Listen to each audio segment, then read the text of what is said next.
Good evening and welcome to Merrimack High School. Today's contest between the Tomahawks and the Cardinals of BG. The NHIA and its member schools thank you for coming to support your team today. High school sports are an extension of the classroom learning experience. The student athletes in front of you have worked hard in the classroom and practice to be able to play here today. As we encourage them to demonstrate good sportsmanship, we would also like to ask that you, our fans, help make this event a meaningful one for our athletes by showing respect to your team, the opposing team, the coaches, and the officials. We thank you in advance for the positive sportsmanship that you will display. Please be reminded that for your safety, in the safety of the players, coaches, and the officials, all spectators are not permitted on the field before, during, or after the game. Your cooperation is greatly appreciated. The officials for tonight's game are referee Fred Russell, umpire Joe Sarah, head linesman Gary Wright, line judge Bob Crew Pickard, and back judge Nathan Peck. At this time, I would ask that you all please rise for the playing of our national anthem.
Well, good evening and welcome to tonight's contest, the Merrimack Tomahawks versus the Bishop Guertin Cardinals.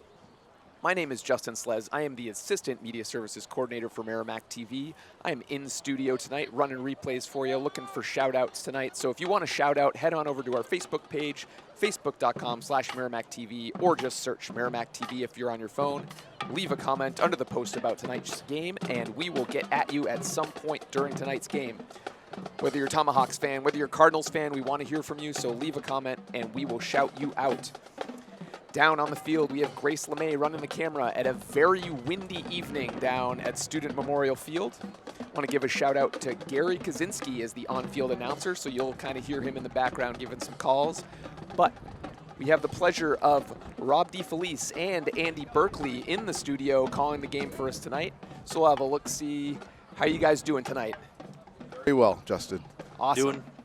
Doing great. Happy to be here. Well, good to have you guys. What are you guys thinking about tonight's contest? It's a story of playoffs at this point. Last game of the regular season, BG already has their ticket punched, so now it's more so for seeding for them. But for the Tomahawks, it's do or die at this point. You know, it's not a win and in situation. That's not the recipe. They're beyond that point. They don't control their own destiny anymore. But they need a win tonight if they even want a chance of making the playoffs. They do need some help from some other games, such as the Dover game. But it's that end of the line here. It's do or die. There's nothing after this. If you lose, in other sports, you're golfing or what have you. Obviously, they're high school students. But this is a big game. This is probably the biggest game of their season.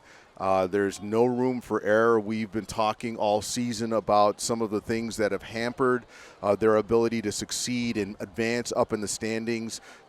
Turnovers have been number one. Penalties have been just early on anyways. They're cleaning up their act a lot lately. And then special teams as well, Rob. We've been talking that back and forth all season. So it'll be very interesting to see what Coach Kipp has got dialed up. This is a matchup. Of course, we know the Tomahawks coming in against the Cardinals. They're on a 3-game or 4-game losing streak? It was a 4-game win streak. Four-game, yeah, the BG has a 4-game win streak on the Tomahawks, right? Oh, so, on the Tomahawks. Yeah, no, yes. That would be a 3-game win streak. 3-game win streak. So this is going to be a great matchup tonight. Absolutely, and the matchup itself brings a lot of curiosity. The biggest name would have to be sophomore Nate Bowen, the quarterback for Bishop Guertin, a sophomore.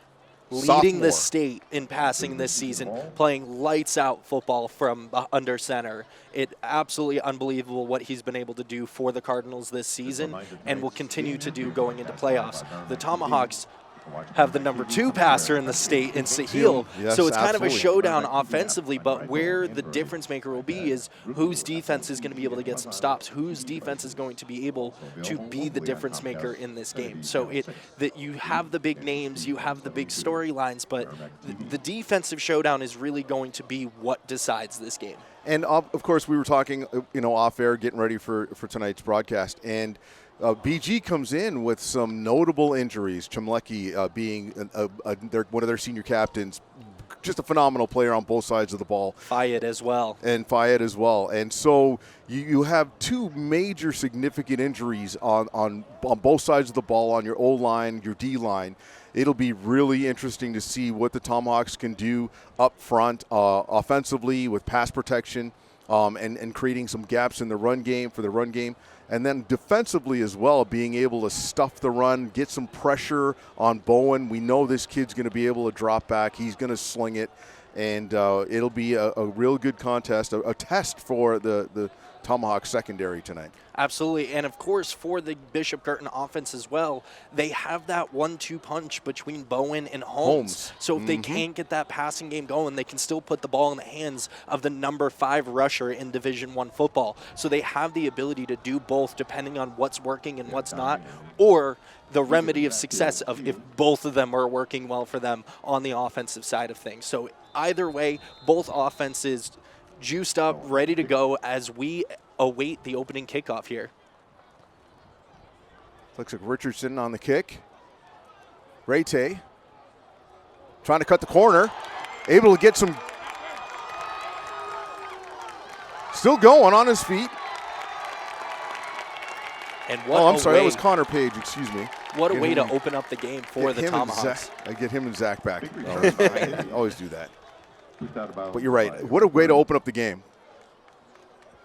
I hadn't mentioned it yet, but one of the biggest things I was going to talk about is the Tomahawks needing to get things going early. They did it last week against North, but they couldn't sustain the pace that they were on. But all of the games that we've seen the success come from the Tomahawks come from when they are able to get things going and get a groove early on in this game. And what a best way to start this if you're the Tomahawks. Starting on the opposite side of midfield in Cardinal territory. Sahil on the keeper. Gets a corner. Pushed out of bounds.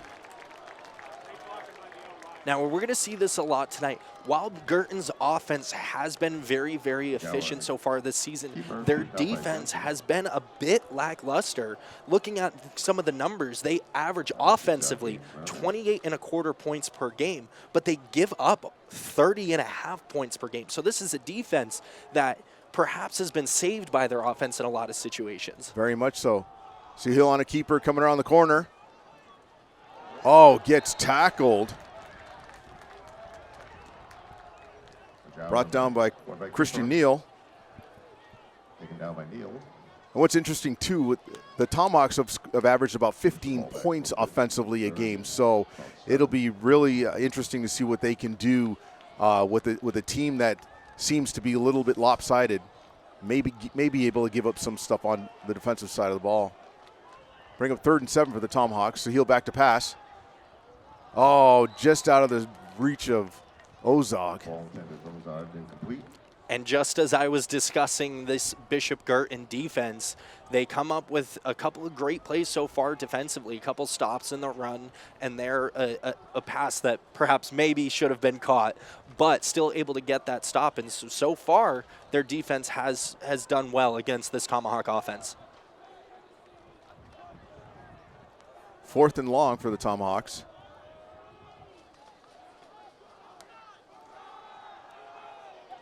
Sahil passes over the middle. Caught. That was Caden Dine on the reception. And that is a name we're going to be talking about a lot. We have said his name a lot this season, but he will continue to be a factor in this game on both sides of the ball for the Tomahawks.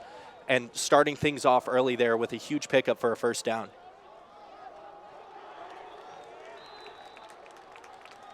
DP Trantonio on the carry. Looks like he picked up about 4 on that yard on that play, excuse me. And here's another area where the Bishop Guertin defense has struggled a bit, getting stops in their red zone. Sahil back to pass, looking for Ozog in the flat. Ball got tipped at the line. Ball intended for Ozog. Incomplete. Looks like that was Christian Neal on the tip. And one of the biggest cliches in sports, right, is the next man up. And with someone like Chimlecki being injured, he's kind of been the guy that's filled in the role, and so far throughout the season has done a great job filling in and being that next man up. And again, already making differences early on in this game with a tip pass at the line. We called his name twice already. He got a great containment on Sahil's outside run. And we have something going on with the refs. Looks like it was an official's timeout. 3rd and 7 for the Tomahawks. Ozog in motion. Pass out in the flat. Oh. Intended for Dine. Tip of Dine, incomplete. Sahil not looking like he's 100% comfortable throwing the ball. I mean, he had he threw that ball to Caden was on a dime, and then these 2 short passes on the flats have been a little short. A couple of miscues early on. We've seen this from him before, but when you're in an offensive scheme that is so well coached, they've been able to kind of get him out of those funks for the most part when he finds himself there. And that pass for Doyle falls incomplete. Tomahawks will turn over the ball on downs. And this is another pass that may not have been in the right spot. However, it was well defended by the Cardinals as well. Coming up with a huge stop in the red zone on 4th down after giving up the big kick return to start this game. Tomahawks get a little bit of momentum, and now this Bishop Guertin offense is right where they want to be, keeping themselves on the field and putting the control in their hands. They're going to start from their 14-yard line. Well, Bowen was out of the gun. Now they've gotten to a real tight set.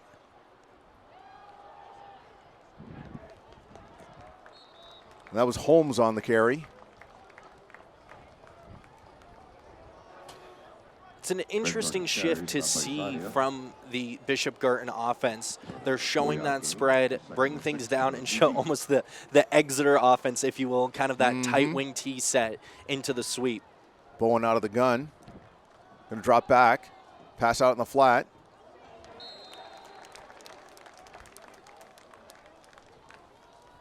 That was Fayed on the reception, so it looks like he's playing tonight. Fayed is playing. Brought down by Egan. Just short of first down, about 3rd and Going to bring up 3rd and 1. 1 for PG. Expect a run on or draw something. And they give it to Holmes. Right up the middle. Holmes able to get about 3 on that play. Is going to pick up the first down and keep things moving. The 2 biggest defensive keys for the Tomahawks, obviously getting pressure on Bowen and making him uncomfortable in the pocket. And number 2 is being able to stop Holmes in the run game. Bowen back to pass, going to the flat again. Oh, nice connection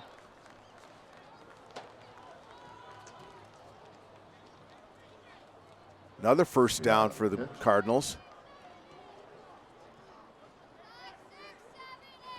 And that was Fayad once again. Found a great seam in the zone coverage. Holmes on the carry. Met at the line of scrimmage.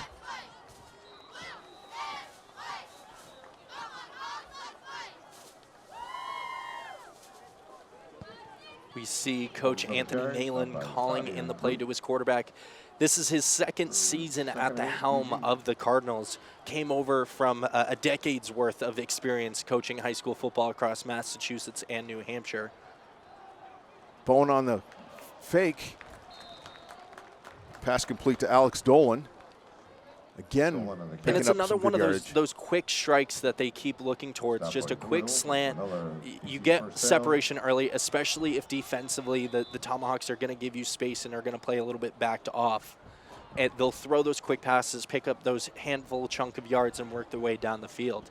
Looks like we've got Stephen Doyle injured on the last play. Looks like he's pointing towards his knee, which is always so scary. Yeah, it'd be tough to lose Doyle, who's a two-way player as a wide receiver and a defensive back. And you hate to see injuries at any level. These student athletes work so hard to be where they are at. Looks like we got another theme night here for the tribe. Got kind of a construction worker theme going on right now. I heard the theme tonight is neon. Neon. So got those kind of bright colors. And while we have just 1 second, I did want to thank Nashua ETV for broadcasting our coverage tonight. So shout out to Pete Johnson and Dan Young and everyone over at Nashua ETV. Cardinals from the Tomahawks 48-yard line. Bowen tried to keep it and got stuffed in the backfield. Nathan Sadia. And Sadia is one of those players that is so hard to block in the run game. He's able to get separation and work his way to the backfield and make plays like that consistently. Yeah, he blew right by Yusuf Michaels on that play. Loss of about 4. Bowen back to pass. Dumps it for a screen to Holmes. Oh, and Holmes looked like he slid a little bit awkwardly and took a knee. And this is a tale as old as its time in the sport of football. As a defensive lineman, when they call these screen passes, they drop back. The offensive line intentionally allows you to go by so that they can drop that screen pass behind you. And as a defensive lineman, that you fire off the ball and you think for a second, wait, I didn't get blocked. This seems like it'd be too good to be true. Quick pass out of the flat. Bowen completes to Alex Dolan. And those quick slants are very effective. I mean, you can catch defensive backs giving you too much of a cushion, and then you're just right in between. And the Tomahawks secondary is not one that's going to press a ton at the Not line. at They're all. not going to run a ton of man coverage. So those slant passes is kind of a way to exploit that. Bowen on a keeper. Looked like he was going to fake a pitch to Holmes. Oh, we got a little bit of stuff going on afterwards. Whoa, how'd the ball? He did drop the ball, but they called him down, and he was down before the ball went loose. It's an interesting play call. It's kind of a designed quarterback counter. You have him open up so it looks like he's going to pitch or he's going to hand it off before spinning around and taking it back on that opposite side from where he opened up. Bowen was able to get the first down. Now he's going to drop back to pass, air it out. Oh, nice try. Just a little too far for Ryan Connolly. And Bowen's not afraid to take shots like that. You see him do it very often.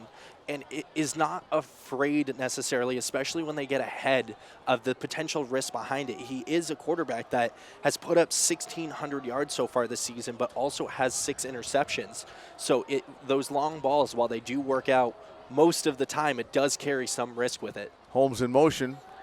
Quick slant pass. Gobbled up, not after about 2 yards. And that was actually a tunnel screen. It's a very advantageous way of running a screen pass where you kind of fake that initial look, and then you'll see him come around as the other receiver on that side is working his way downfield to make that lead block. Dolan on the reception. Third and looks like a long 8, 7-ish. Bowen, pump fake. Oh, just misses Fayed, who is circled by 3 Tomahawk defensive backs. We'll see that again. That was definitely a congested area. The ball comes off his hands a bit weird. Probably a bit lucky that that one ends up falling to the ground rather than ending up in the hands of one of the 3 or 4 Tomahawks that was in the area. Interesting that they're choosing to go 4th and long. Bowen back to pass. Got some room up the middle. Oh, he's going to get stopped just short of the first down marker. Oh, it's going to be close to see what how these guys spot the ball. It does look like it's going to be very close. They're going to call for a measurement. Oh, my. Defensive coordinator Brandon Lilly is signaling that he's confident that his defense was able to get the stop.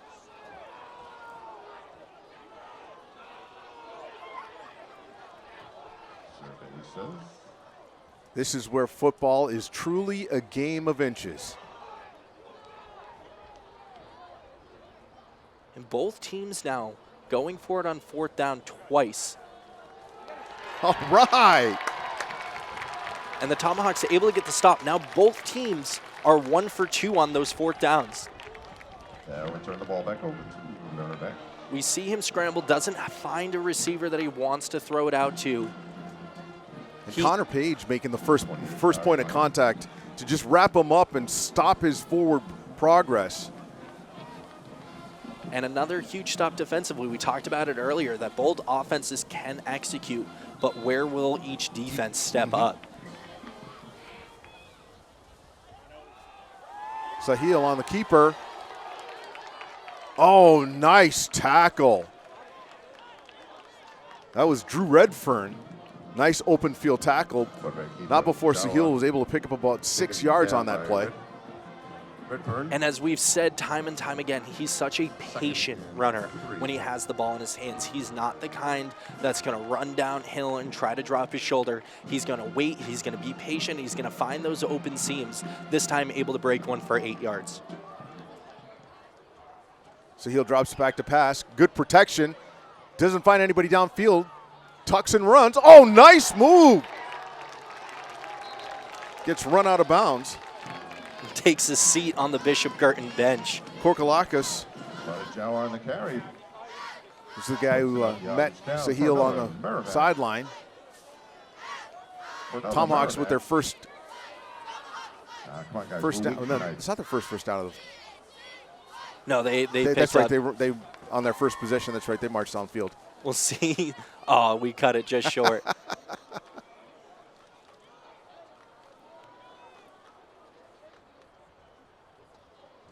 Line of scrimmage about the Tomahawk 42-yard line. Sahil giving Gorman some directions. Sahil keeps it. Able to get the corner.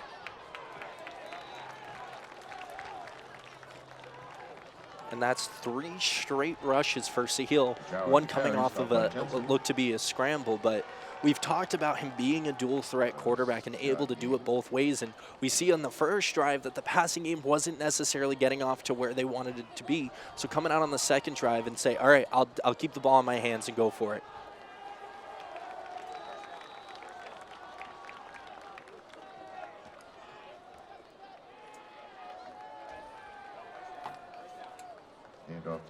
Hand off to Josh Ozog,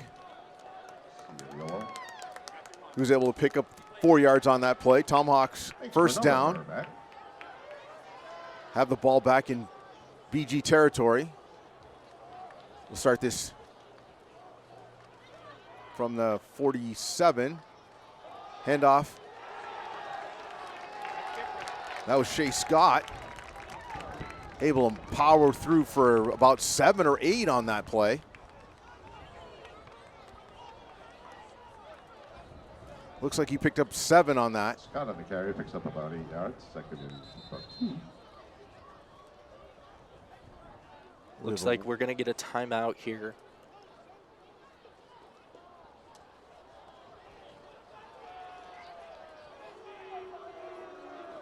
Possibly. We had a whistle.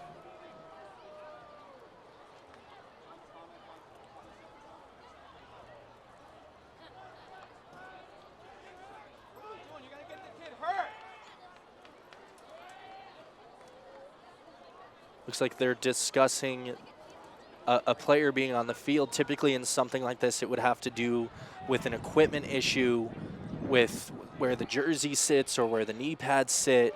The officials discussing something, letting Coach Kip Jackson know that that player needs to come off the field to get something looked at. Might have been the ref saw something on some kind of contact, helmet to helmet. Ozog again on the carry, able to muscle his way through. Oh, and takes down the back judge. Oh my goodness. Back on the carry, stopped by Dolan, makes for another Merrimack. You are taught as an athlete that you were to act like they're not there, right? So in a play like this, while it is unfortunate that something like that happens, Ozog is just doing his best and trying to work his way upfield. Looks like the official, fortunately, is okay, able to pop back up. DP Trantonio on the carry. Looks like he was trying to muscle through for a couple of yards on that play. I know from my years of being a baseball umpire, I mean, you try to get out of the way the best you can, man, especially from a baseball moving at you.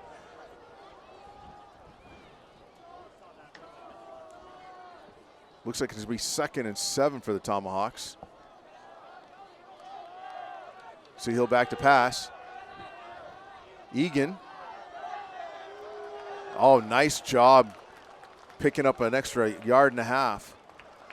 And that's that same tunnel screenplay that we were talking about when Bishop Guertin ran it earlier. You see Dine make that seal so that Egan can pick up a couple extra yards. 3rd and 4. Tomahawks on the Cardinals 27.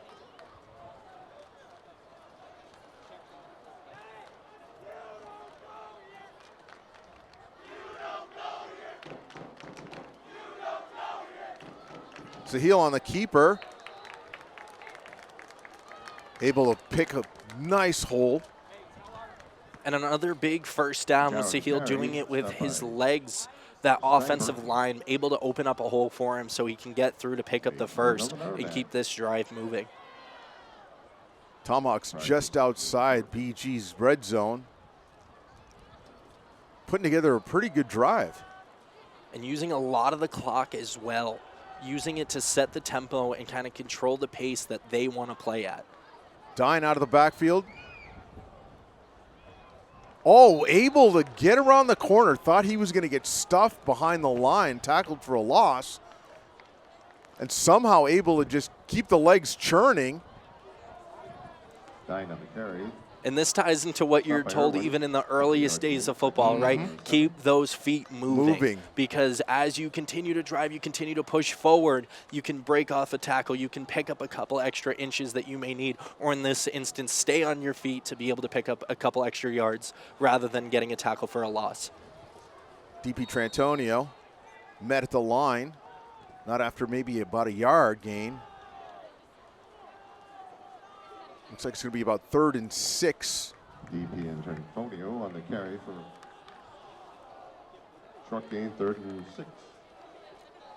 Tomahawks wasting no time in getting back to the line. So he'll back to pass right over the middle to Ozog. Hit right about the 15-yard line. That is going to round out the first quarter. It's going to be close on the spot. He looks like he's going to be short of the first down, so it's going to bring up another 4th down situation. Gabe Korkalakis was the tackler on that play. And as we end this first quarter scoreless, it is worth mentioning, as we talked about before, the Tomahawks do need some help to get into playoffs, and it appears with the playoff system, right, it's based off a point system, so there is nothing definite, right? Nothing definite There's at all, nothing no. certain until those points are decided and things are set. But the biggest factor that the Tomahawks need is a loss from Dover against Winnacunnet, which kicks off in just a couple minutes here. I believe it's at 7 o'clock. 7 o'clock So we're going to keep an eye on that score as well and see if we can provide some updates, because without a Dover loss, the Tomahawks, regardless of what happens in this game, will not make the playoffs. So we'll try to keep the viewers updated with some scores of that game as things progress. It's going to be exciting. I mean, this game, Tomahawks are looking to establish some good momentum.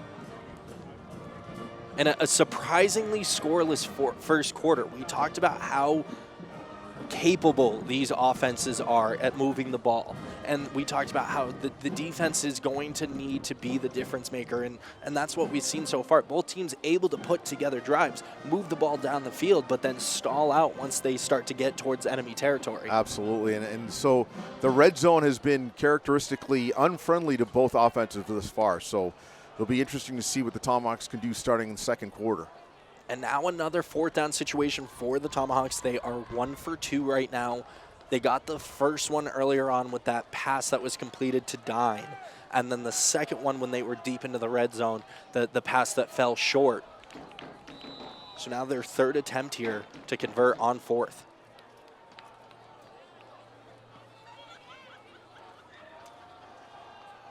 Gorman out on the flat, but Sahil gets swallowed up.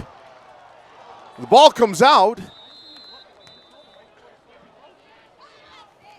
It looks like there were some options there for a second, but the pressure was just too heavy on Sahil to be able to set his feet and complete any sort of pass, get the ball out.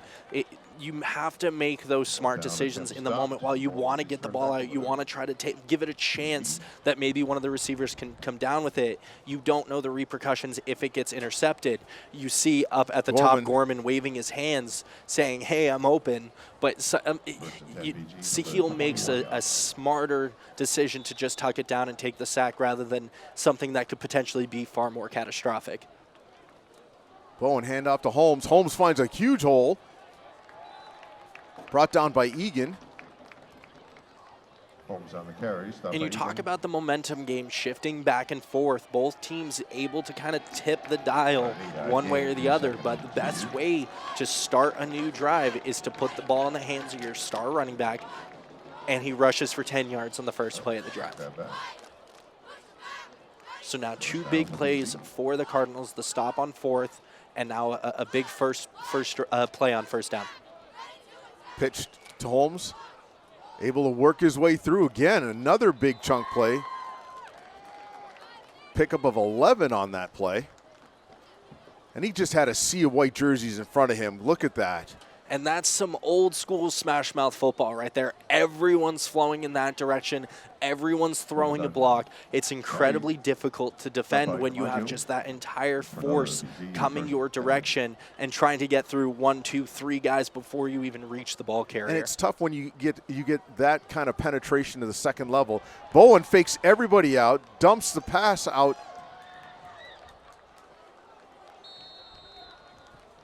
And that's a read option kind of play from Bowen. We've talked about this before where he has the decision in his hands. Does he hand it off based off what he sees? Does he hold on to it and carry it himself based off what he's seeing from the defense? Or in this case, he has a receiver open in space, and where you see that defender come down towards Bowen leaves the receiver open and able to toss it out on the screen. Very effective decision making by Bowen reacting to what the defense is giving. Dolan was the recipient on that last play, and Holmes again muscling his way through, almost picking up 10 yards. Holmes on the carry, stopped by Asia Blue. It's going to be close to a first down. It's going to be 2nd and 1. And BG able to really pick up where they left off on that last drive, stalling again in the red zone, the Tomahawk red zone. And so Merrimack desperately needs to come up with a stop, at least something to kind of slow them down. Holmes again, carry. Holmes on the carry again. Stopped by. Looks like it is going to be enough for the first down. And a lot of this comes down to just playing smart defense, right?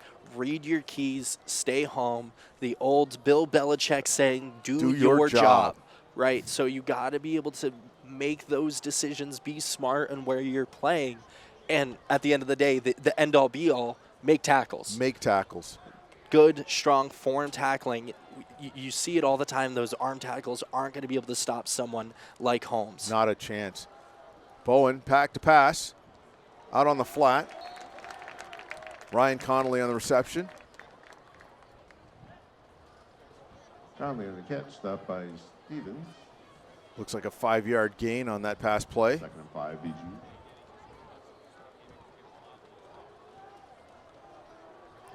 And swapping gentlemen, up I just the- want to get sorry. a couple shout outs here. I got Roseanne Hawthorne says she will be watching Josh Ozog and his team play from Florida. She says, go Tomahawks, heart emoji, football emoji. We got one more coming up here in just a second. Bowen. That was a nice pitch to Julian Good. And it's another one of those strong tosses where you have everyone flowing in that direction. Everyone has a man to block. And for the running back, it's just finding that open space, being a little bit patient, and once you see that door open, just hit it as fast as you can. That misdirection has been very good.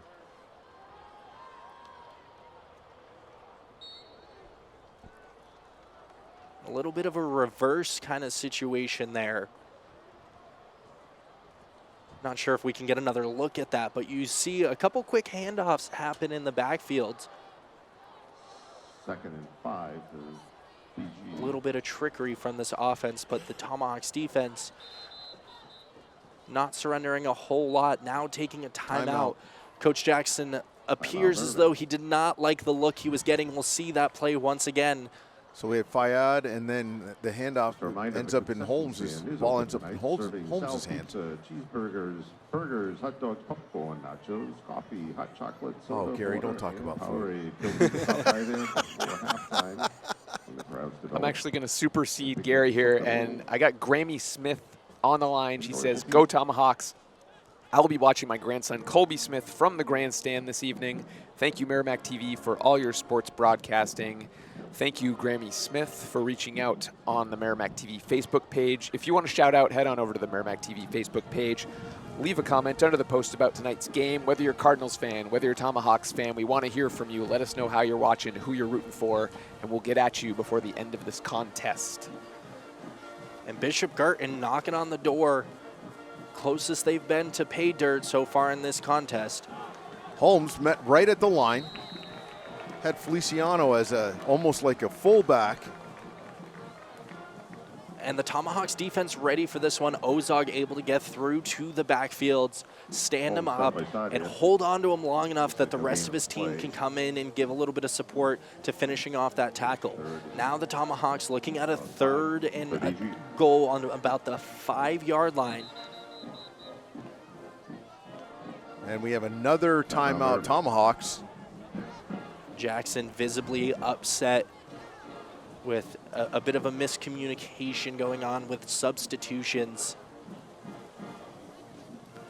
Now for Bishop Guertin, we know that their kicker, who is actually Bowen, has the ability to make some longer field goals. So they're certainly within his range right now. But early on in this game, you start to wonder, is this 4-down territory? Do they go for it?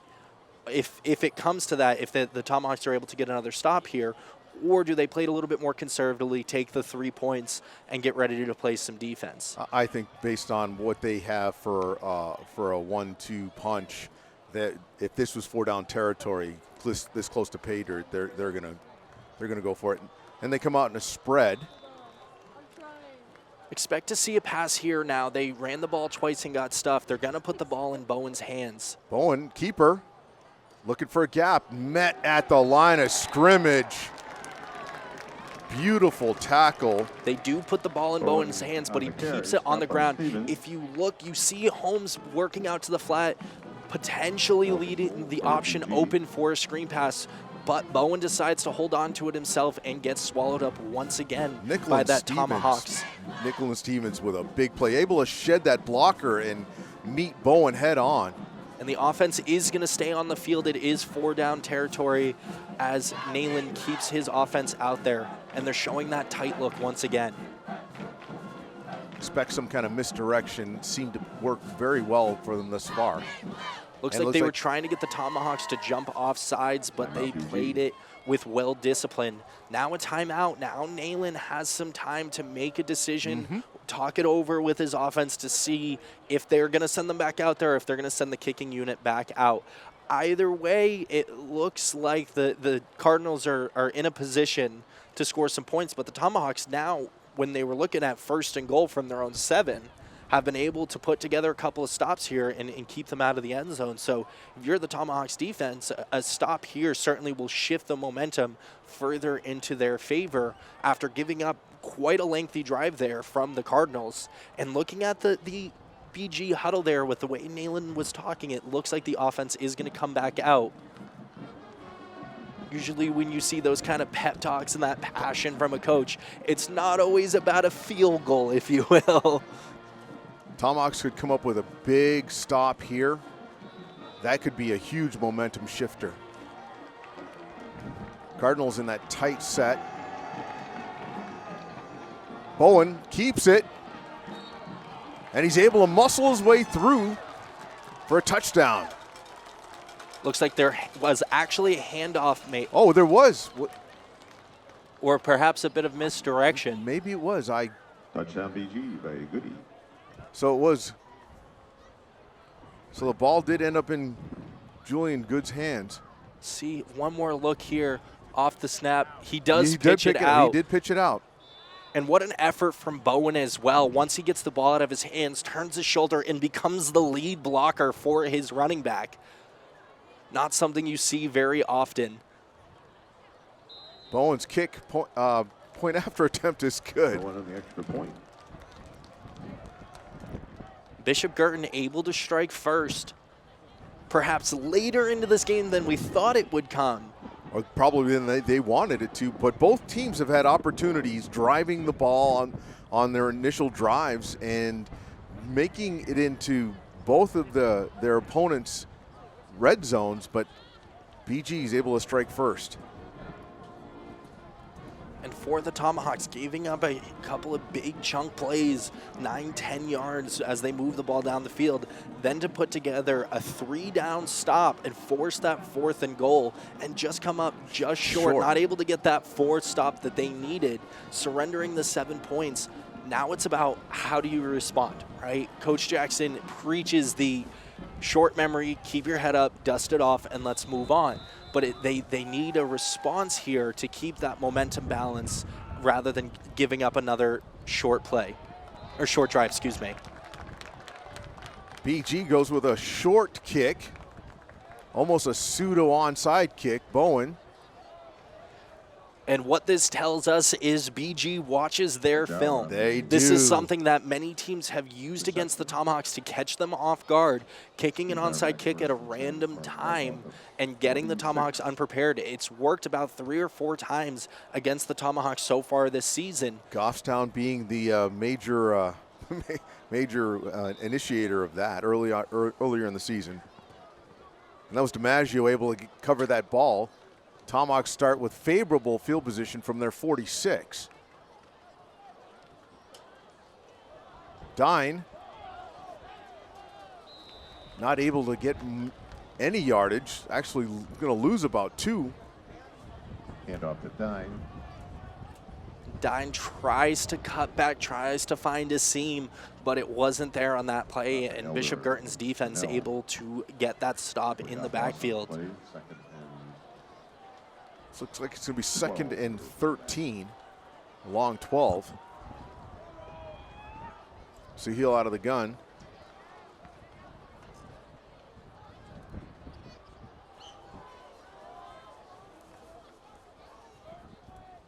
Quick pass out to Rete.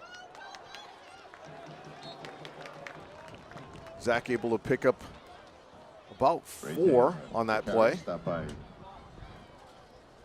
Steinbrook. Be 3rd and 9 for the Tomahawks. We haven't seen Doyle come back yet. Oh, no, actually he's on the field now. Third and about 10 for them. So he sat down for Right. he sat out for a good spell time. Nice to see that he's back. So he looks to pass. Oh, intended for Egan. Ball intended for Egan.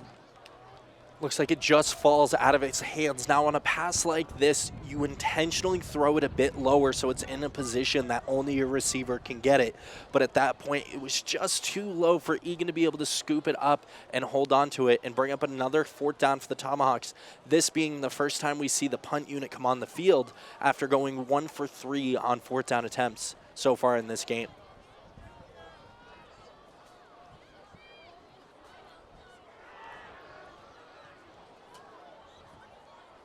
Almost looked like they were going to fake the punt for a moment. And this is something that is intentional when you're kind of in that shorter situation. You don't want to punt it too deep. That results in a touchback. So you kind of roll out with it, show the fake for a second to see if something is there. Ultimately made the decision that there wasn't a lane, there wasn't an opening to take the run, and still has the ability to just turn and kick it. Page able to get that punt away just in the nick of time. And now, as I mentioned earlier, the Tomahawks needing to respond and not being able to do so end up going 3 and out, and this Bishop Guertin offense back on the field and able to pick up where they left off on the last drive. And that's Dolan on the pitch Dolan and carry. Carry stopped by Smith. Dolan is someone usually used in the passing game, has had some running situations and those kind of jet sweep schemes. But as a receiver, putting up big numbers this year, even not being the leading receiver on his team, still going for 430 yards. Second and a short one. Bowen back to pass. Finds a receiver over the middle. That's Connolly again.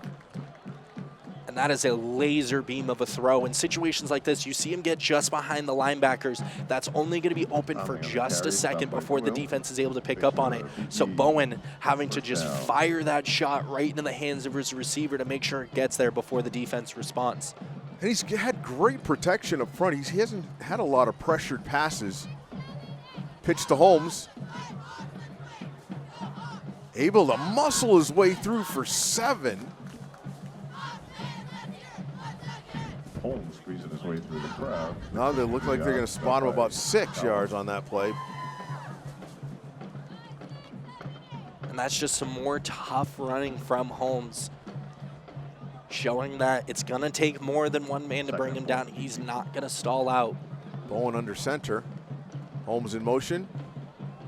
And he's going to keep it. Get brought down by Colby Smith.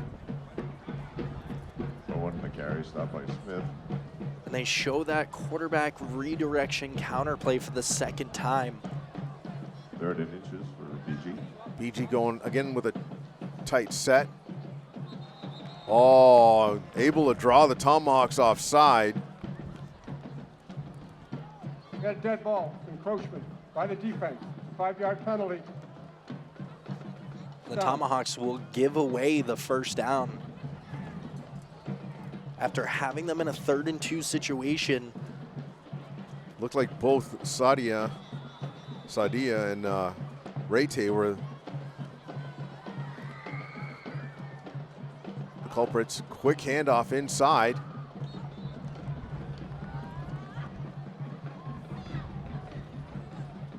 Feliciano Feliciano the carry stopped by Sadia. able to pick up 6 on that play. 2nd and about 4 for BG. BG going with a wide set on this play. Very, very well done in terms of mixing it up. You kind of know what they're going to do, but you don't know what they're going to do. And it's a tough situation for the Bishop Guertin offense as well, because you want to win this game. Even though you have your playoff ticket set already. Again, a quick slant to Dolan. Dolan able to muscle his way through some players. Finally wrestled out of bounds by Jojo Sadia. Catch And so offensively for the Cardinals, as I was saying, you want to win this game to get yourself some better seeding in the playoffs, but you don't want to show too much that's in your toolbox yet if you don't have to, so that you can keep some stuff kind of hidden away and ready to surprise whatever team you end up facing in the playoffs. So it's kind of that back and forth. If you're Bishop Guertin, you would love to get an earlier lead so that you can play it a bit more conservatively, but right now you're still having to use your full arsenal to try to get things done.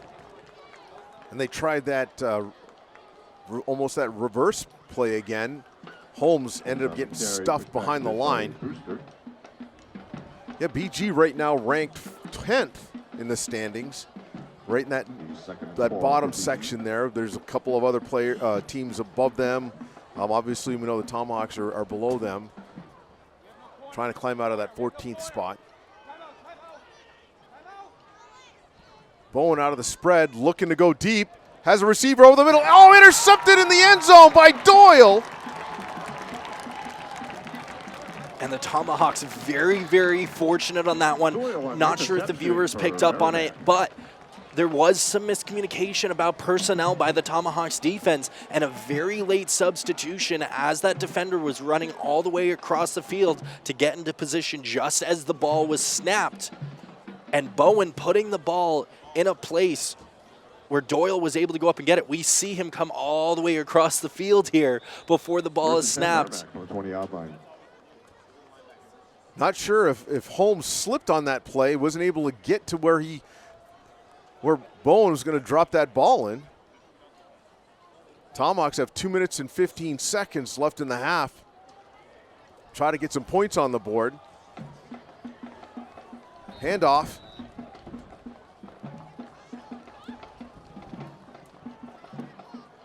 Shea Scott, pickup of 6 on the play.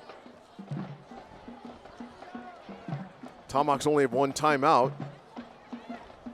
Sahil looking to pass. Has nobody. Has a scramble. Wise play trying to get the ball up the field, but Rayte's out of bounds. And we said his name earlier, but Shea Scott being back as an option for the Tomahawks missed a majority of the most of the beginning of the season due to injury. Back in the game now.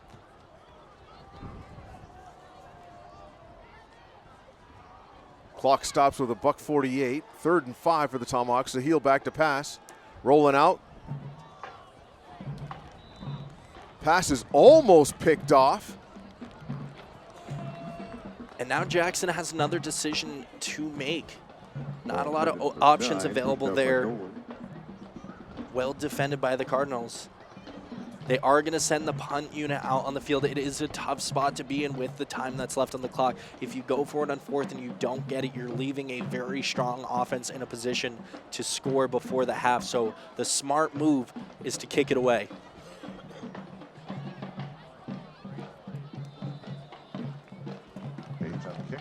Ball careens out of bounds. 35-yard line. So Bishop Guertin will take over with 1:37 left and a very potent passing attack and 2 timeouts. They certainly have enough time and enough weapons to put another score on the board before the half. So now it comes down to what the Tomahawks defense is going to be able to put together. They're going with an empty backfield, 5 wide. Bowen drops back, quick screen over the middle to Holmes. Holmes able to muscle his way through for about 8. Clock still running. And it's another one of those screen passes that you see where they invite the defensive line in so that they can drop the ball just behind them. Holmes the only back in the field looking for a little protection. Bowen over the middle, just a little too tall for Connolly. That'll stop the clock with 1:10 left. And a little bit of a quirky play here. Holmes very comfortable in that pocket, able to kind of pump fake and pull it back for a second. make a decision. And in those moments, it kind of feels like forever that you're standing back there before firing a shot that falls incomplete. But props to that Bishop Guertin offensive line to give him the time to be able to make those decisions and feel that comfortable in the pocket. Some discussion here from the officials. BG's moving backwards, so we might have a penalty assessed against Bishop Guertin, and we missed that. And it looks like they're going to move the sticks back 5 yards. Typically in those situations, if it's not called a dead ball, it's going to be something such as an illegal formation on the offense or too many men on the field, with it being a 5-yard penalty. And it could have been an illegal formation. They had four wide receivers on the line and Holmes in the backfield. Could have been as easy as someone was covered up or an Bowen, illegal man downfield. Quick pass to Fayed, and he is dropped in the backfield. And another great defensive play there made by the Tomahawks, that one being Colby Smith. Is prepared for the screen pass, doesn't get fooled by it this time, and makes the stop. 37. Bishop Guertin does not use a timeout, so the clock stays moving. 3rd and 7. Bowen back to pass, rolling out, looking downfield. And not able to hook up with Fayed. Ball skips into his hands. And it looks like that may have been intended for Connolly, but he slipped up.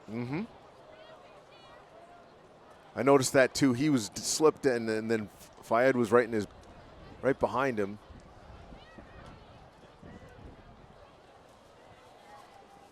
And it looks like the Cardinals are going to punt for the first time.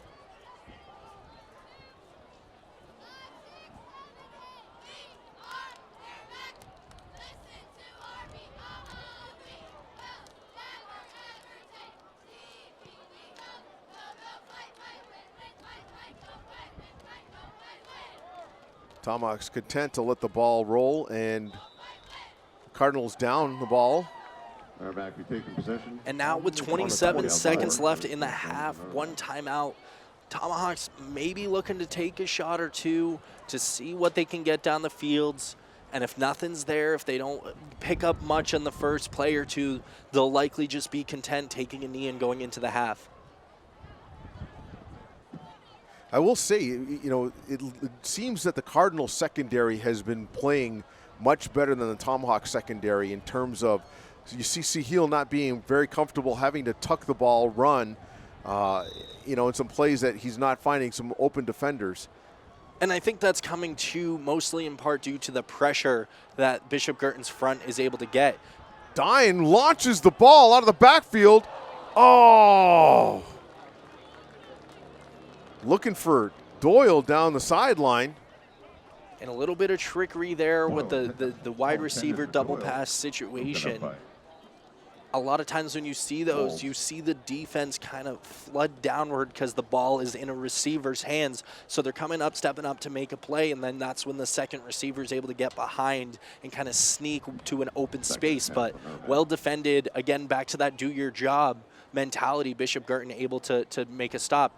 And just as I had mentioned, they took a shot, it didn't work, and so now the Tomahawks taking a knee and going into the half here down 7.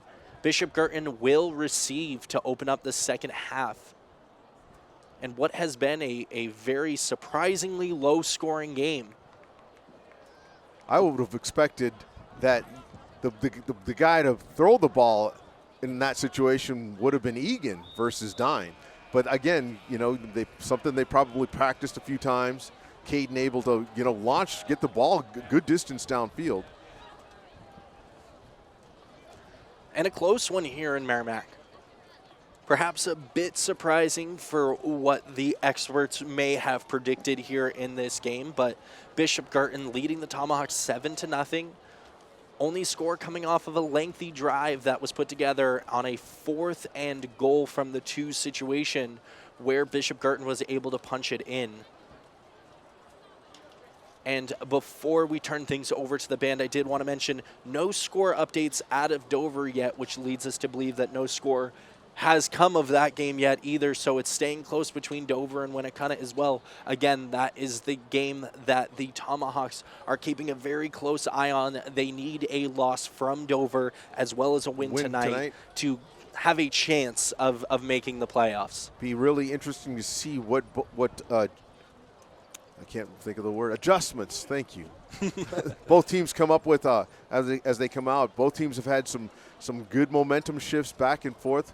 Tomahawks definitely need to get something together here going into the second half. And that is something that the Tomahawks have struggled with a bit so far this season, coming out in second halves a bit flat. We've seen it in a couple of games where they come out after playing pretty good defense in the first half, not able to accommodate the adjustments that their opposition makes at the half. Saw it last week against North, saw it a couple weeks prior when they lost at home as well, but they offensively have been able to come out strong in some second half, such as the Wyndham game, where they were able to completely flip the script and have that come back and put that together. So adjustments certainly going to be made, and it will be interesting to see what Tomahawks team we see come out of the half, as well as the Cardinals and the adjustments that they made. I'm sure that going into the half, Nayland did not expect that this is where his squad would be. So you're going to see some conversations there, and both teams making adjustments going into the half as we are 2 quarters through this one. Up next, we've got the Tomahawks marching band. We'll turn back over to Justin. We'll be back for the second half. All right, thanks, guys. Like Andy said, we have the Merrimack Tomahawks marching band on the field, led by Brendan McWalter and RJ Beck. So we hope you'll enjoy that, and we'll be back with you just before the second half to kind of highlight what we're going to be looking for the end of this game.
Ladies and gentlemen, how about another big round of applause for your Merrimack High School marching band?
And another fantastic performance by the Merrimack Tomahawks Marching Band. Thank director Brendan McWalter and RJ Beck, as well as all the students in the band for providing that for us this evening. Very enjoyable. Want to get back into some shout outs here, or shout out if you will. If you want to shout out, head on over to our Facebook page, facebook.com/MerrimackTV, or just type Merrimack TV into Facebook if you're just on your phone. We got Masty on the line, of course, a Merrimack Tomahawks and Merrimack TV superfan. She says, as always, let's go Tomahawk football. Big weekend for MHS sports. Good luck tomorrow, boys soccer, in your playoff game versus Hanover. Best wishes to my bestie, Coach Lambro, and the Lady Hawks volleyball team in their playoff game versus Bedford. Let's bring home some wins. Love my Tomahawks. Blue heart emoji, white heart emoji. So thank you so much, Masty. We always love hearing from you. And thank you for that update as well. Just reminding folks that the boys varsity soccer team is going to be away for the quarterfinals in Hanover versus the Hanover Bears. That starts at 3 p.m. tomorrow, Saturday, November 2nd. And of course, the quarterfinals, girls varsity versus the Bedford Bulldogs. That's going to be at 6 p.m. in Bedford, of course. And we are always hoping for some Merrimack Tomahawk wins there, so we'll keep an eye out for that.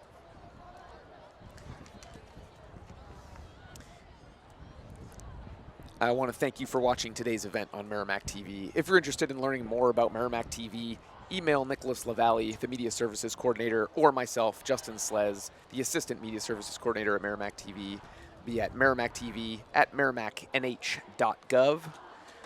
We'd love to have you up at the studio. You can check out a time to come on up, and you can see where Andy and Rob are actually commentating these games. You know, we're up right behind the Matthew Thornton room, the media division.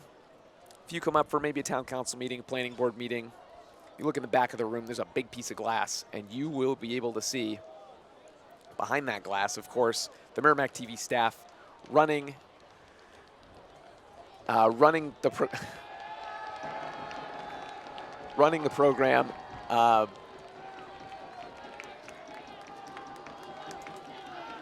So if you want to find out more, you can hit us up at Merrimack TV at merrimacknh.gov. We'll set up a time you can come check out the studio. And if you're enjoying today's game, check out more MHS sports action by downloading the Merrimack TV app. Merrimack TV is a free download from your device's app store. Download Merrimack TV on your iPhone, Android, Roku, Apple TV, or Amazon Fire device to watch live varsity sports, concerts, meetings, events, and other on-demand content. You're watching Merrimack TV, your community, your voice. And gentlemen, I'm going to send it back over to you in the studio if you would be so kind. Rob DeFelice and Andy Berkeley giving us the heads up as we head into the second half here of the Merrimack Tomahawks varsity football game. Gentlemen. Thank you, Justin. Thanks, Justin. And the first thing I want to do, jump in here, as we were talking about earlier with that Dover game being such a huge factor in the playoff hopes that the Tomahawks are trying to hold on to. They need a win from Winnacunnet, which as it currently stands, Winnacunnet is winning 21-7 with just over 2 minutes left to go in the first half. So that piece is kind of fallen into place for the Tomahawks. Now the only other thing missing is the Tomahawks win.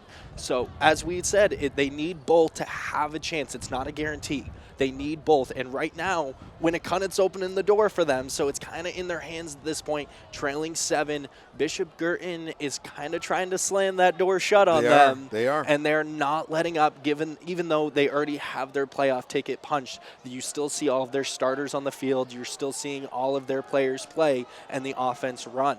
So talking about the first half a little bit, right? Kind of some surprises here. We're seeing the Bishop Guertin offense put together drives, but only once have they been able to reach the Holy Land, right? Pay dirt.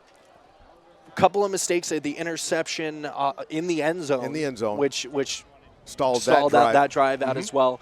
Getting stopped on fourth down. The Tomahawks offense, same thing. Able to move the ball, able to get downfield, but yet to find the strike to get in the end zone, as both defenses are kind of making the offenses uncomfortable, but in different ways. Bishop Guertin's defensive line is just keeping so much pressure on Sahil as he's dropping back, making it so hard for the Tomahawks passing game to come together. And for the Tomahawks, doing their job of just not giving up a big play. Let BG kind of make some of their own mistakes. Do your job, follow your keys, and do the little things right to make a difference. So their defense is reacting differently, but both working very well overall, leaving this at a one-score game. What I've seen, what's been really interesting to me is the trench warfare. The lines, you see BG's offensive line giving Bowen some just great protection. He's had plenty of time, looked very comfortable in the backfield, with pocket presence. A couple of throws we saw, he was looking a little jumpy, pump faked a couple times, sailed the ball over receivers. But outside of that, he's had some lasers that he's thrown, quick slants. And then defensively for BG, putting that pressure, like you mentioned, Rob, on Sahil and just making him have to move out of the pocket, change his progressions as he's looking for that open wide receiver downfield, and then having to tuck the ball and then getting gobbled up on the outside. So it'll be really interesting to see if the Tomahawks can revert back to some of the plays that worked very well for them, especially against the Wyndham game. I'm reminded of the Wyndham game going into the second half. They were down and able to mount a great offensive comeback with 2 scores late in the game, that late score, and then shut down Wyndham's offense, which is pretty solid. So hopefully they can make the adjustments. We can see they can pull off a W and make it to the playoffs this year for the first time in 3 years. Absolutely. And for the Tomahawks as well, with them starting this second half on defense, where we have seen them in the past come out to start the second half either really fast or really flat. It's interesting to see where we kind of see that defense come out, as we know that it doesn't take a lot for this BG offense to get going, to put together a drive, and to make you pay as they start racking up the score. So both teams, who obviously are going to have some discussions at the half, now to see what they come out and do here. Short kickoff. Oh my goodness. And it looks like the Tomahawks come away with the football. Connor Page on the bottom of the pile. Oh my, Rob. And this is a very impressive kick by the Tomahawks. You put it in a specific spot where there is no one, and gives your kickoff team the time to get down the field to get the coverage on the ball. A big momentum shifter for the Tomahawks, and perhaps a bit of a mishap for the BG Cardinals, as you see the return man wait for the fair catch, but decides to back off of it. Wow, and Dime on the kickoff was just put it in the right spot. And now the Tomahawks offense rolling down the field as well. A big first play on the drive as they pick up on offense. As I had just said, that how the Tomahawks come out, how they adjust and respond to the BG offense. How about keeping the offense off the field? Absolutely. Gorman on the carry. First down. Hand off to him again. Looking to break outside. Not after he picks up about 5 or 6 yards. And gentlemen, I want to show that previous play that we missed because that other replay was just hanging up there. It's a handoff to Gorman off the right side tackle. A huge block there by Doyle as well to give him some space to pick up a couple extra yards. Gorman brought down by Redfern on that last play. Sahil, handoff to Gorman, right up the gut. Maybe able to get back to the line of scrimmage. Pick up a yard, maybe. And now a very important third down for both teams. For the Tomahawks, it's to keep this momentum rolling, keep this drive alive. For the Cardinals, it's to kind of stop that and say, okay, we adjusted. We came out a little dazed and confused, but we're back now and we can get a stop. Scott in the backfield. He gets the handoff right through the middle. Oh, able to gash the Cardinal defense for some big yards, about 13 or 14. And Scott making his presence felt as he returns to this Tomahawk squad after his injury, picks up a huge first down to keep this drive moving, and now put the Tomahawks inside the 10-yard line. Scott again able to weave and dodge his way up to right about the 2 or 3 yard line. Tomahawks in a hurry-up offense, not wasting any time, trying to keep the Cardinals on their heels. And Scott again on the carry. Gets right to the goal line. His knee touchdown just before he went into the end zone, so they are going to mark him a hair short of that end zone. But this Tomahawks offense gets right back up and lines up again. This is part of their controlling the pace. Speed up when they want to, slow down when they want to. Scott again. And he's in for a touchdown. Tomahawks score. Oh, and we look like we got a couple of injured players on that last play. And they run it 4 times in a row. Just put the ball in Scott's hands. He's running the ball like he missed being out there with his teammates, and he reaches the end zone to kind of set the equalizer for this Tomahawks offense as they come out swinging to start this second half. Looks like Zuardoka got a little dinged up on that last play. Able to walk off on his own power, though, thankfully.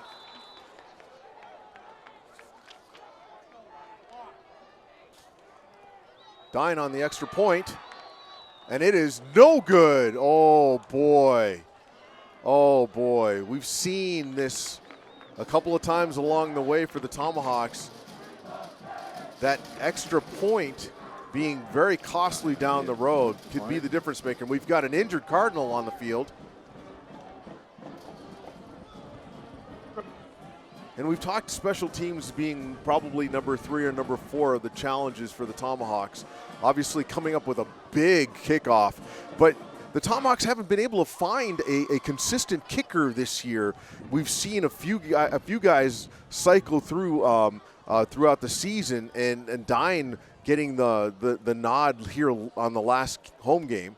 And for the Tomahawks as well, twice now we've seen them this season late in the game make a decision to go for 2 rather than kicking an extra point for a tie and not convert it. And as a fan, you ask the question of why do they make that decision? But it's things like this where you see in a crunch time moment, perhaps the kick is just as questionable, just as not reliable as perhaps going for the win. So why not go for a win in that situation? And it all kind of starts to fall into place and make sense as to why Coach Jackson, an experienced football coach, would make decisions like that in those moments. And if you're not a student of the game like you and I are in terms of just the wealth of volume that we get to see, not just here but in other places, you get to understand, because you do ask yourself as a fan, why would he do that? Why not play for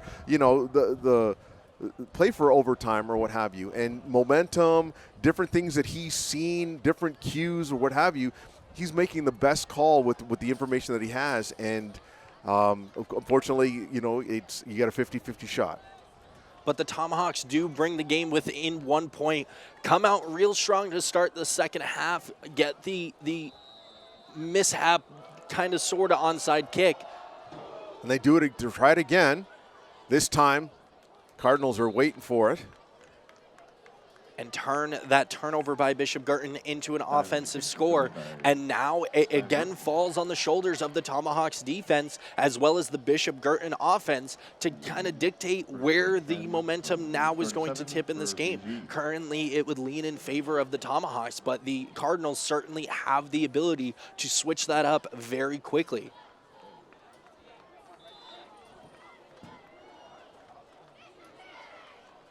Cardinals come out with 3 wide. Bowen on the keeper. Able to punch his way through the line, pick up maybe about 2-3 yards.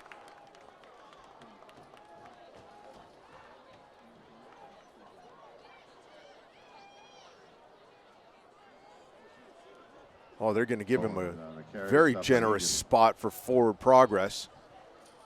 Bring up 2nd and 6. Bowen drops back. Pass over the middle, complete.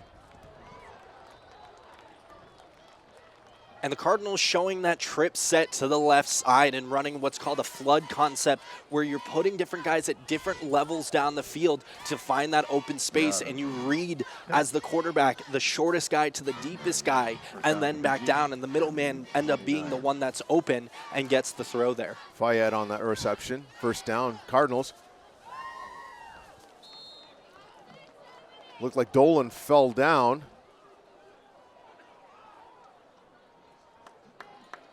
Bring up 2nd and 10. A couple times we've seen that, a little bit of slippage from some receivers in the secondary, perhaps causing that the incompletion and just being a mishap for the Cardinals.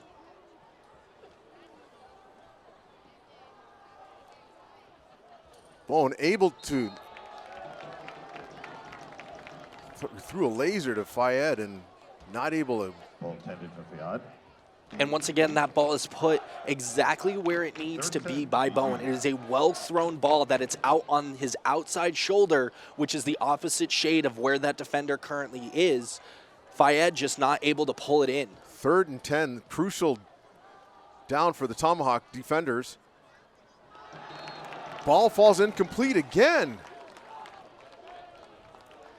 And this is, as we talked about, how do you respond? How do you kind of have that short memory? It seems like this Bishop Guertin offense is a little bit frazzled, a little bit kind of in an uncomfortable position that they haven't found themselves in through the majority of this season. Looks like they're going to bring out the punt unit. I didn't mean to cut you off. No worries.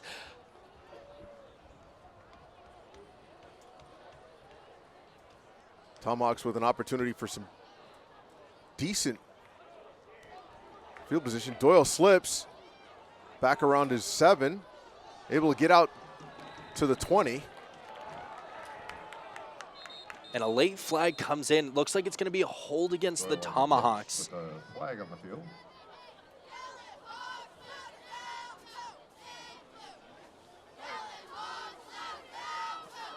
Wait for the official's word here. But it does appear that it's going to back the Tomahawks up 10 yards from where the play ended. Block in the back.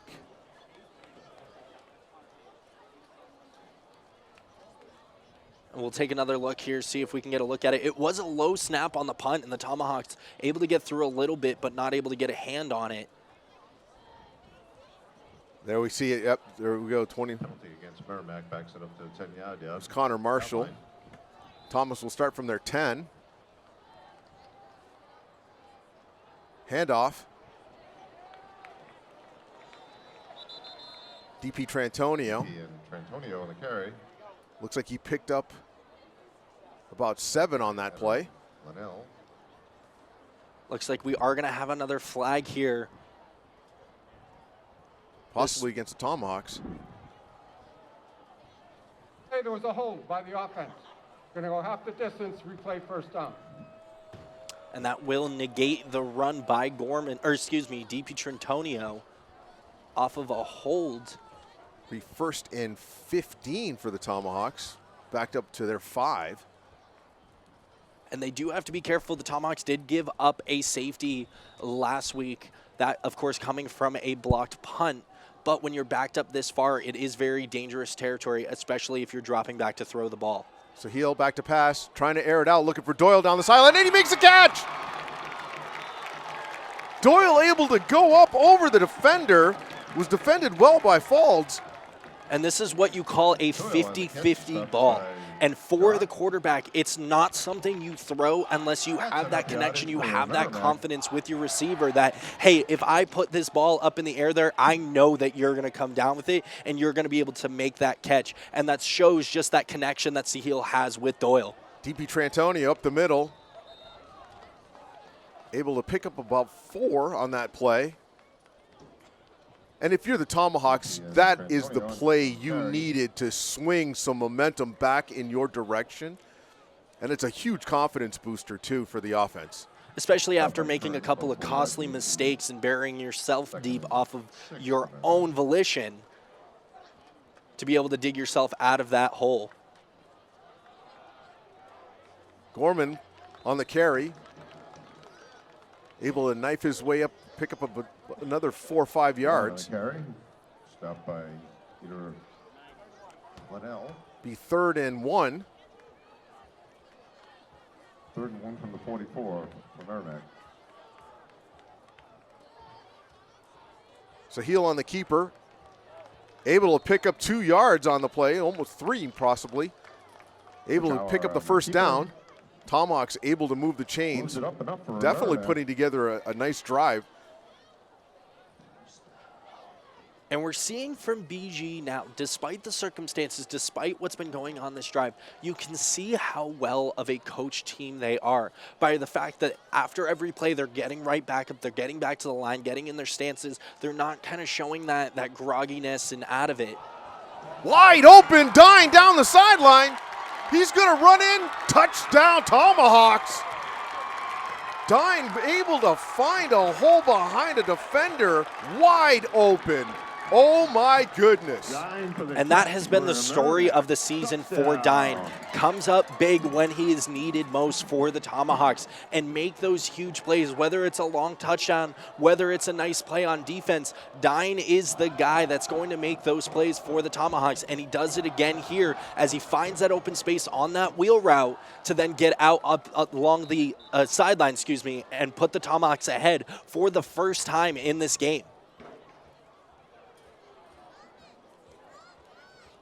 And it looks like Tomahawks are going to keep the offense on the field and go for 2.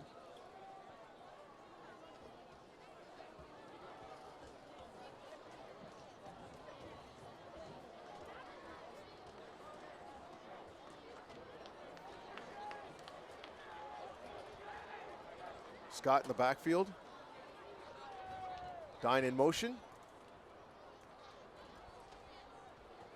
Sahil rolls out, looking for a receiver. Oh, Rayte right off his hands. We'll get another look at it here. It is well defended. Perhaps the pass was a hair late, but it was in the hands of Rayte, unable to come down with it. And this game now stays at a 5-point game. Oh, Zach's going to want that catch back, that pass back. Oh, my goodness.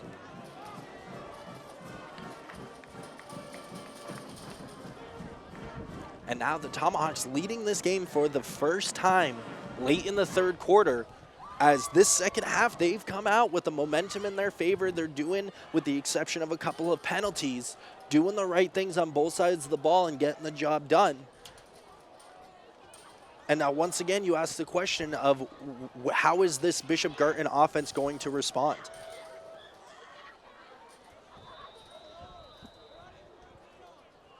Dine on to kick off again, going with a little bit longer kickoff than before. That was Redfern on the return. Dine had a kick for Redford. Looks like he brought the ball back about 6 yards on that. Up on the Cardinals will 35, start first from and 10. just inside their 35-yard line.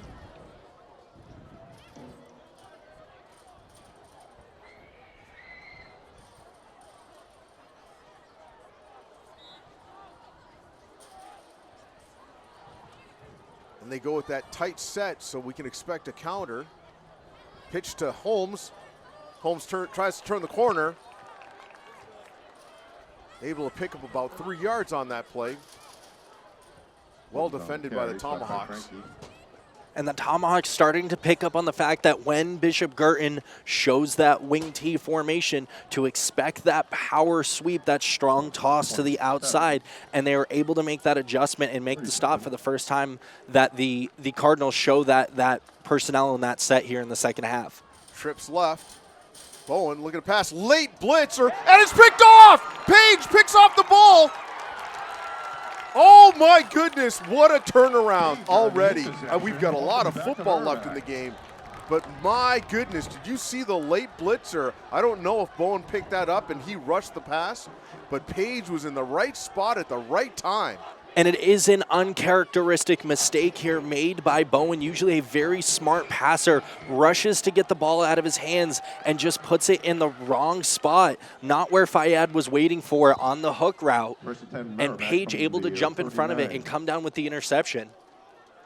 Tomahawks on their third possession of the second half. Scott up the middle, able to grind about 1.5 yards, 2 yards out of that play. Scott up the middle, stopped by and this could be the tale of two halves for both teams. My goodness. I mean, we've got a lot of football left, Rob, but the Tomahawks definitely making some adjustments and going to the ground game. Scott able to break a tackle, muscle forward. For another 5 or 6, he's jacked. And you're starting to see some of that excitement coming from the Tomahawks offense. Once they get that momentum going, they start to show that excitement, and you have that energy, which only carries further, even deeper into these drives. 1st and 10 Tomahawks. So heel back to pass, airing it out, looking for somebody. Touchdown! Oh no, he dropped. Oh! I thought Caden came down with the ball. And those catches, once you impact with the ground, are so hard to come down with, even at the professional level or the collegiate level. It's one of the hardest plays to convert offensively for a receiver. And that one, just as he impacts the ground, it pops out. And what would have been another quick touchdown for the Tomahawks.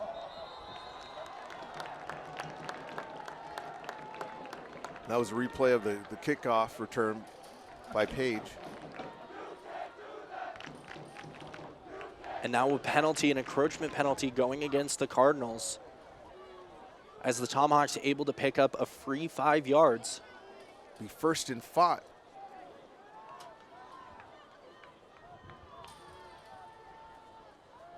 Or is it 2nd and 5, excuse me.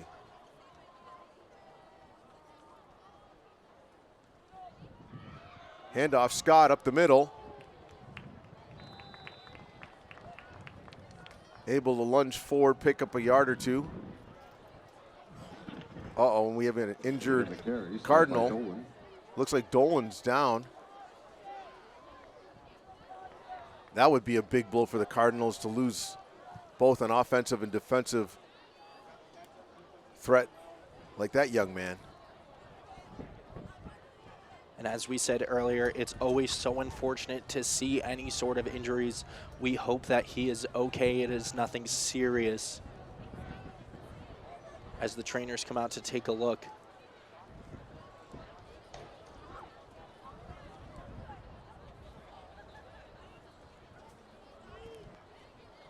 Get another look at that run from Scott as he's met in the gap. I think that was Dolan who came in from the second level and met him head on and tried to help him up, but he's just not having any of it. Oh, boy.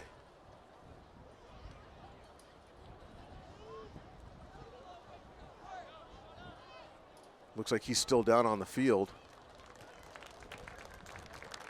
And he's up.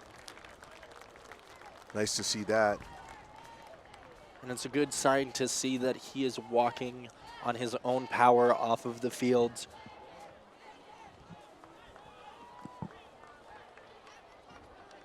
And that rush by Scott, able to get the Tomahawks a first down. And if I'm Coach Nalen here with this moment that I have to discuss things over with my team, I'm letting them know, hey, we're okay. Calm down. A lot of things were moving. A lot of mistakes may have been made, but we're okay. Just settle into the pocket, get into your rhythm, and get your wits back about you. But the big message, it's still okay for the Cardinals. It's a 5-point game. And if you're Coach Jackson, you're like, this is exactly what we want. Ball comes out. Scott lost the ball. And Korkalakis able to come up with the ball. It did appear that Scott was down before the ball came out, but at the high school level, there is no sort of challenge or review or replay or anything like that. Such a tough call to make for the officials in the moment. It does actually look like it comes a bit loose. Hard to see on that angle, but it does look like it comes a bit loose before his knee hits the ground. So ultimately, the right call by the officials, as the Tomahawks make seemingly one of their first mistakes of the second half here. And now if you're the Cardinals, use this momentum shift to go in your favor and start to put something together. Inside handoff. Gobbled up. Looks like we're going to have a TFL. Not sure who the ball carrier was on that, if Bowen kept the ball. The whole Cardinals offensive line pushing forward, but didn't have their back behind them as he was swallowed up in the backfield. 2-yard gain on that play. Pitch to Holmes. And he's able to muscle his way through for a pickup of 5. Carry, stop by Sadia. 3rd and 4 for PG. Looks like it's going to be 3rd and 3 for the Cardinals. And now the Cardinals are going with a hurry-up offense. Still in that wishbone set. Bowen under center. Pitches out.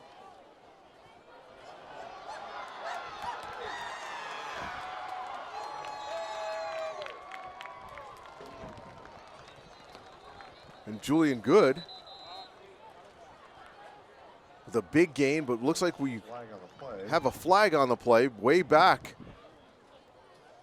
closer to the line of scrimmage. And that is in the area of holding or a block in the back as the Cardinals are walking backwards. And we do, as always, folks, if you're listening from BG, if we do mispronounce someone's name, we do apologize for that. And please hop in the comment section on Facebook and correct us so that we can make sure that we are saying it right through the rest of the game. And that penalty does go against the Cardinals as they're going to be backed up and negate that huge run there and what would have been a big momentum shifter for the Cardinals. See if we can get a look at the hold. It did look like it came about 10 yards. Did see it right there on the edge of the screen before the camera pans.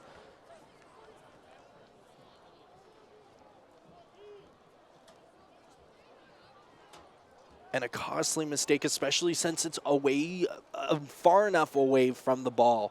That block doesn't make a huge difference if it was legal. And so you coach your players to know situational football of when to throw those blocks or when to kind of back off of a little bit and perhaps just take up space and get in their way instead. And that time they do get called for it and it backs them up. Looks like Coach Nalen looking for a little bit of clarification from the officials.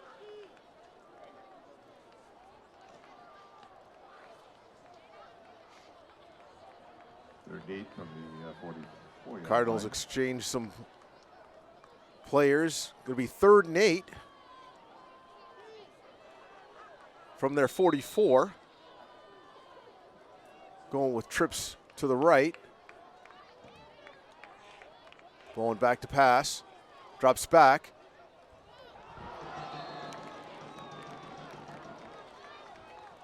Fayad, the intended receiver. And it just falls out of his hands, and you see the emotion come from the sideline as it hits the ground. Would have been a first down pickup, and now a 4th and long as the punting unit comes out on the field. Very uncharacteristic for him. He's been one of their main targets all season, not putting up the stats as Cole Reeves or even Dolan as their number 3 guy. Even Connolly's been in the mix, but early on he was catching a lot of balls, so very unfortunate. And you do wonder, because he's returning from injury, if there's kind of some of those jitters from being out of the game for a couple of weeks, of kind of shaking off the rust, getting back in the swing of things, and some little kind of mistakes like that get made from time to time. Or we don't know, maybe he re-aggravated something and he's just doesn't have his confidence in him and is kind of a little tentative. And now the Tomahawks offense taking back over. Last drive resulting in that fumble from Shea Scott. But prior to that, they were moving the ball well. I believe this will be their 4th offensive possession of the second half. Scoring twice, losing the ball.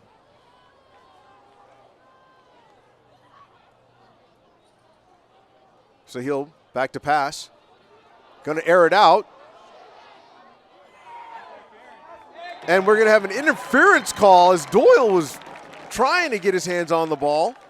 I am interested to see which way this call goes. The officials are discussing it, but there was hand fighting coming from both sides. I can see a rational decision being made for either side. It would be understanding. It's just now a matter of which official had a better angle on it to see who actually committed the foul.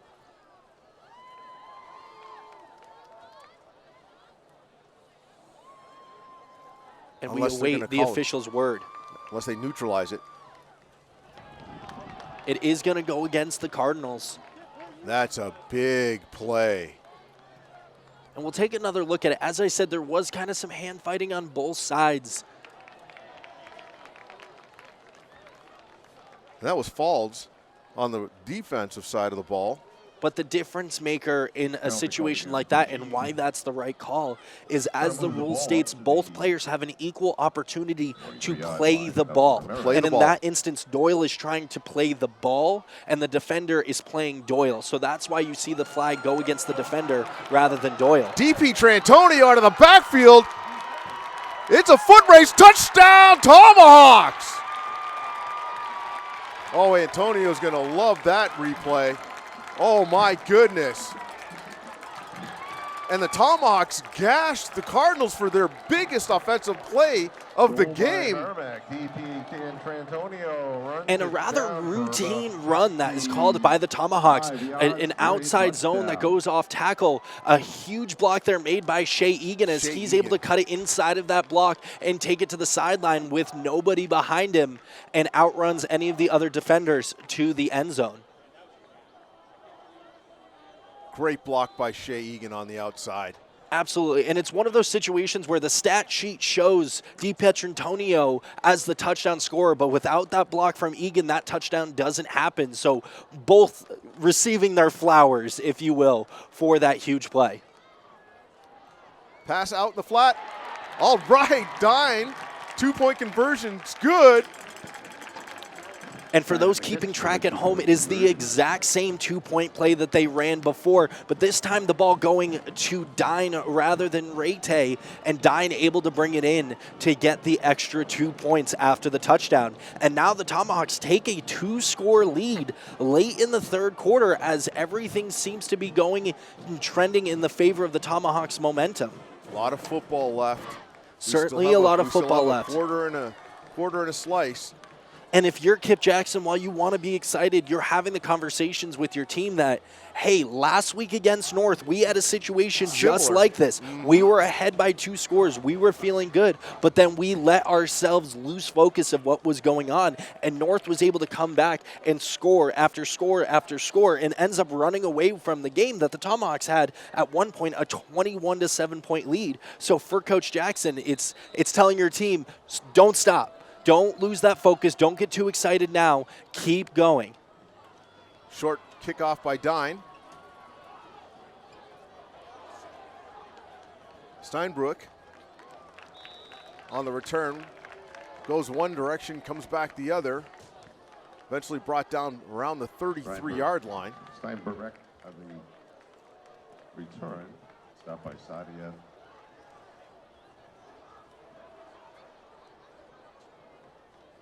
The Tomahawks definitely establishing their First and 10 identity. from the 34-yard line. This second half, this is classic Kip Jackson football. Run the ball, set up the pass when you need it, get the big plays. It's been fantastic. Holmes up the middle on the carry. And we haven't talked about it yet, but Holmes is certainly familiar with a lot of these players here for the Tomahawks, as he was once a Merrimack Cardinal growing up and playing youth football here in the town of Merrimack. And you see that a lot with Bishop Guertin. Back in my playing days, the BG quarterback Hayden Moses was a former teammate of mine on the Cardinals. Bowen out to pass. Able to connect with Fayed. Fayed on the catch. What's interesting is I know the Holmes family.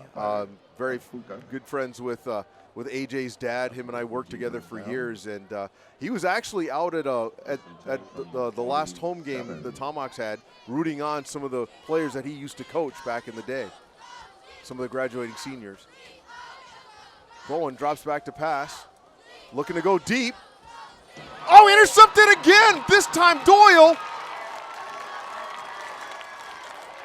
Doyle able to get over midfield, pushed out of bounds about the 40-yard line. Big interception by Doyle. And now turnovers are plaguing the Cardinals. And again, this isn't something we've really seen from Bowen throughout this season. Usually a very smart quarterback, but do keep in mind that he is just a sophomore. So at that young age, there are still some mistakes that get made from time to time. And in this instance, the ball is just put in the wrong spot.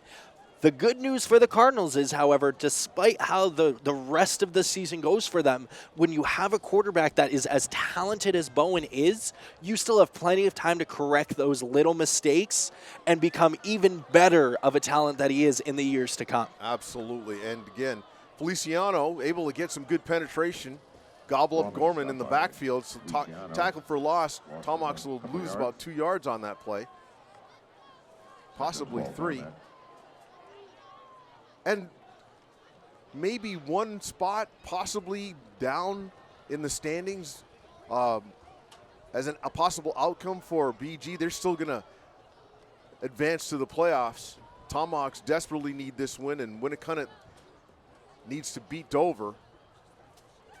Sahil, quick pass out to Dine. Dine able to move his way, wiggle his way through, pick up about 4 or 5 yards on that play.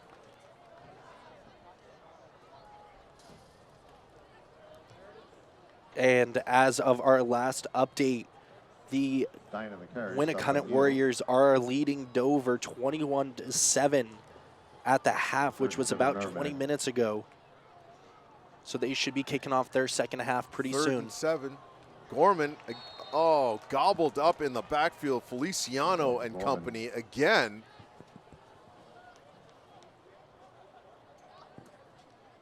As time is starting to wind down in the third quarter, bring up 4th and 9 for the Tomahawks.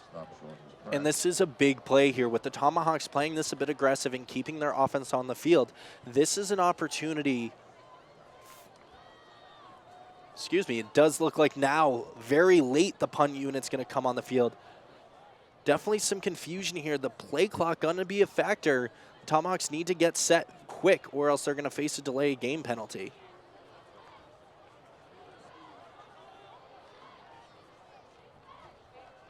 Page on to punt. Gets a great bounce. Very fortuitous bounce. And the Tomahawks down the ball on the Cardinals' 11-yard line with about 12 seconds left in the third quarter. BG.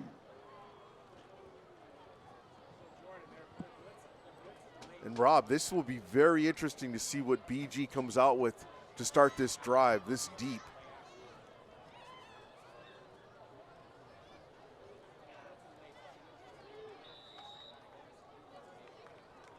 And it doesn't seem that the Cardinals have really ventured off of their initial game plan of what they were running for plays in the first half. It seems that Coach Jackson has been able to dial up the defense. Coach Lilly, I mean, so we'll see what happens here. Inside handoff. Holmes gets tripped up at the line, maybe stumbles his way to a positive gain of a yard or so as time winds down in the third quarter. With the placement, brings us to the end of the third period. And as we round out the third quarter, a very Tomahawks third quarter as they came out in the second half ready to rock. And BG making some mistakes left and right that started to add up and become very costly for them, as now they find themselves in a 2-score deficit going into the final quarter of this game. Merrimack's offense finally starting to get some momentum going, able to put together some drives and put some points on the board, while simultaneously stalling out an offense that statistically is one of the best offenses in the state, ran by the #1 passer in the state. So it's a rather surprising third quarter to see multiple dominoes falling in a direction that many would not have expected to happen. Not at all. And again, looking at the stats for Bowen over the season, he's only got 6 picks. And to throw 3 in this game, wow, that's very uncharacteristic of him. Absolutely. That it is. Again, we talked about Bowen being a sophomore and making some of those small nitty-gritty mistakes that younger players tend to make. And with him playing at the level that he's at and playing as well as he is, people are very quick to forget that he is just a sophomore. And so to see the level of play and, okay, you have a game where you have 3 interceptions, it's not the end of the world, if you will. It's a very coachable, fixable detail in his game as a quarterback. Holmes on the pitch. Looks like he picked up a yard or so. It's going to be third and about 5. Big down here for the Cardinals offense and the Tomahawks defense. Tomahawks have the opportunity to pin the Cardinals deep, going with a trip set left. Bowen drops back to pass, looking. Oh, and it pass is deflected. Fayad, the intended receiver. Bowen took a big hit, but it is still, despite the pass falling incomplete, it is a very impressive play that is made. If we can get another look at it, he feels the pressure coming from the defensive line, knows that he's about to take a hit, but still stays in the pocket, keeps his composure, and gets the throw out. We see it here. And what's interesting, that was Frankie on the pressure. Tomahawks only had a four-man front on that last play. Low punt. And the Tomahawks very wisely let the ball, that was Doyle back there on the return, lets the ball just careen out of bounds. Tomahawks will start from their 48. Just outside of midfield. Oh, 47, I'm sorry. And now for the Tomahawks, you start to ask the question, do you start to go into clock management? Do you stay aggressive and try to stay on the gas and put the ball in the air and take some shots? Or do you start to keep the ball on the ground, try to burn as much clock as you can, and leave the Cardinals with as little time as possible? True, but if the Cardinal defense has been stopping the run very effectively, Sahil, looking to pass to Rete out on the flat. Definitely feeling the pressure. Put that down in Zach's feet, not able to get the reception. It's kind of challenging when you're running under duress. And that is another one of those option plays where it looked like his initial decision was to keep it and he tucked it down. But with all of the pressure that he was getting from the defense and seeing Rete out on the perimeter relatively uncovered, tries to last minute get the ball out. Trips left. Pass out to Dine on the flat. Dine able to get some distance. Whoa. That's almost a broken ankle move right there. tiptoes down the sideline, able to stay in bounds Dine on the and make a carry. huge gain for the Tomahawks off of a screen pass that looked to be the defense makes was for flooding another down the field Merrimack. and was about to be a decent gain, but nothing crazy for the Tomahawks. But a couple good blocks there and a nice little move there from Dine results in an extra 20 yards for the Tomahawks. Tomahawks in the Cardinal red zone, again, very familiar territory for them this half. Dine in motion.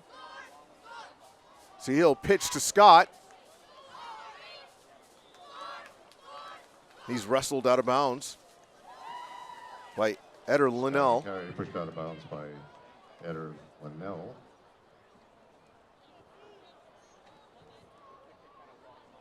Nice to see Scott get his hands on the balls again after that last play. He did get hit pretty hard, though, coming through, trying to get through some traffic. 2nd and 9 for the Tomahawks. Oh, and we get an encroachment penalty against the Cardinals. And we got a flag on the play.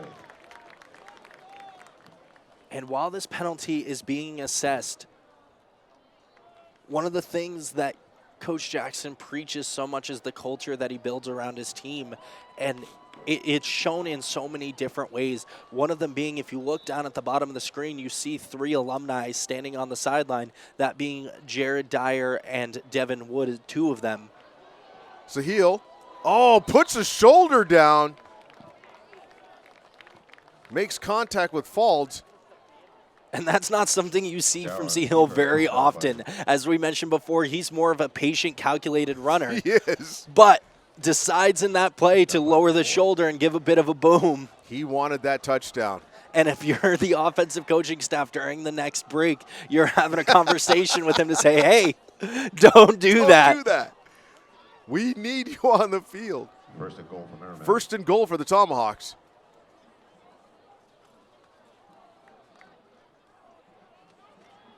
Haven't seen a lot of Ozog on the offensive side of the ball. Sahil on the keeper, able to find a gap. Touchdown, Tomahawks.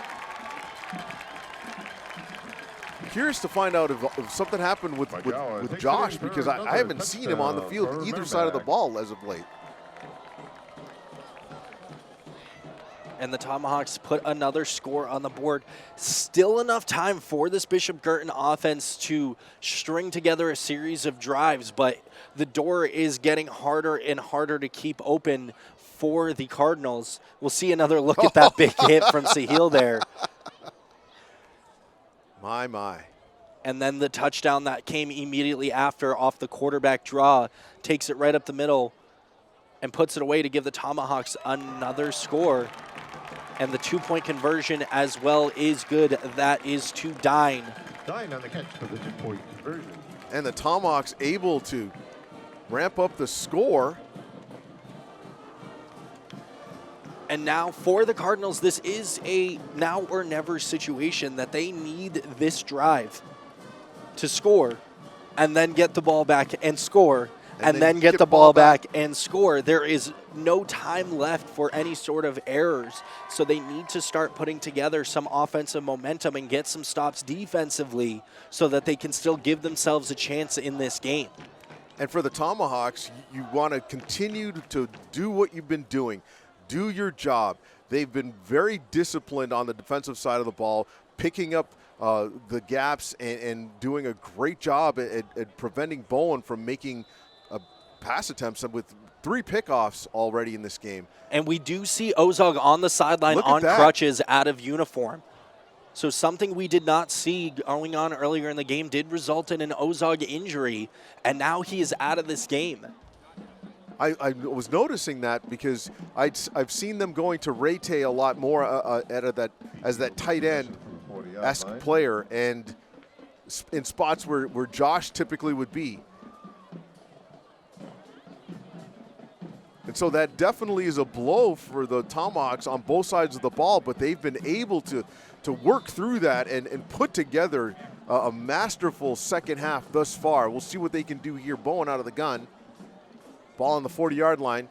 And he keeps the ball, looking at an RPO, pass out to Connolly. Connolly able to get some yards out of the play. Conley on the carry, pushed out by Looks like he picked up 10 yards, just enough for the first down. And a nice pass there by Bowen out to the flats. Heads up play by the quarterback to see the open receiver and dump out the screen rather than trying to keep it himself. Looks like Okawuga couldn't get his hands on the receiver. Oh, and a late flag there is going to be a pass interference call against the Tomahawks. You saw a little bit of a push there as the throw was coming in. DiMaggio slipped. It looked like he might have interfered with the receiver. It's that bump right there that you see. Bump right there by Page. As Fayad was trying to make his way on the route. That is an easy call there to make for the officials. Whether it be accidental or not, it is still a penalty. Just outside 10 minutes left in the fourth quarter. Both teams still sitting on all their timeouts. Pass interference call against Merrimack. Lose the ball at 35. Cardinals first and 10 from the Tomahawks 35-yard line. Bowen back to pass, looking deep. Has a receiver. Not able to hook up with Connolly. Just a little too much gas on that throw, a little bit out of reach for his receiver. Tomahawks had some good, had called a good defense because Doyle and company were back there. So not sure even if that ball was a little closer to Connolly, who would have come down with that. Bring up 2nd and 10. And you start to wonder for the Cardinals as well, if this drive doesn't go your favor, at what point do you start to concern yourself with conservation of your players and know that because your ticket is already punched, perhaps we should think about taking some of these guys out of the game to make sure they are ready to go, they are well rested for their first playoff matchup next week. Another look at this run here by Bowen. And he was able to blow by Grady. Grady had great penetration and just was not able to figure out where Bowen was going to go, and he was able to. And Bowen is definitely a sneaky dual threat quarterback. He's not typically the first option in the run when you have someone like Holmes, but he can still get it done with his legs. Able to connect with Connolly on that play. Connolly on the catch. Stop by. We'll see this throw again. Cougar. Connolly, while well covered, still able to come out with the pass. A well-placed ball there by Bowen. Bring up 1st and goal from the Tomahawks 9, just inside the 10-yard line. Clock is not the Cardinals' friend. Just outside of the 9 minutes. Bowen looking deep in the end zone, has someone wide open. And Connolly not able to come down with the ball, but he was running out of real estate as he ended up out of bounds.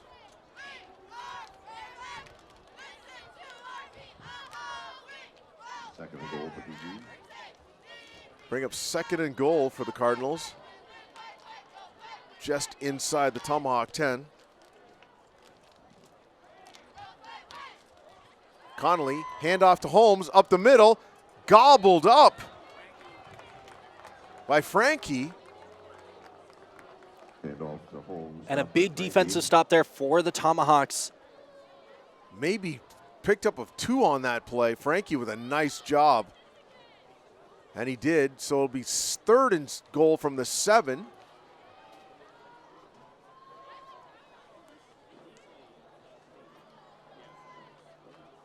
And the Tomahawk run defense has been on point thus far the second half. And we're going to have a timeout, Tomahawks. Coach Jackson not liking the look he was seeing during the timeout, though I do have an update on Josh Ozog. It was shared with us that it was a re-aggravation to his calf from a previous game injury. It says that he took a shot to the calf from a helmet, and then in this game that same calf muscle was stepped on. So not sure the severity of it yet, but it does seem to be an injury to that calf region. And we did see him on crutches, so that does make a lot of sense. Try to take some of that pressure off.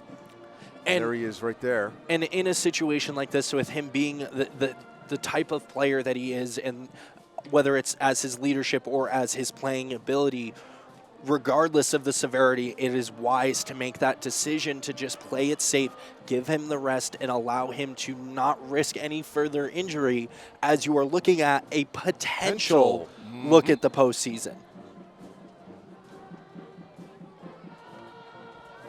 Big third down here for the Cardinals.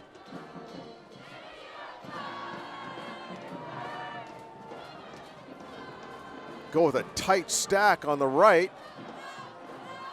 Oh, and wow, was that a laser to Fayad.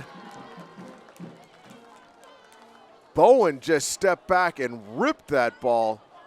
Fayad on a catch for a touchdown, BG.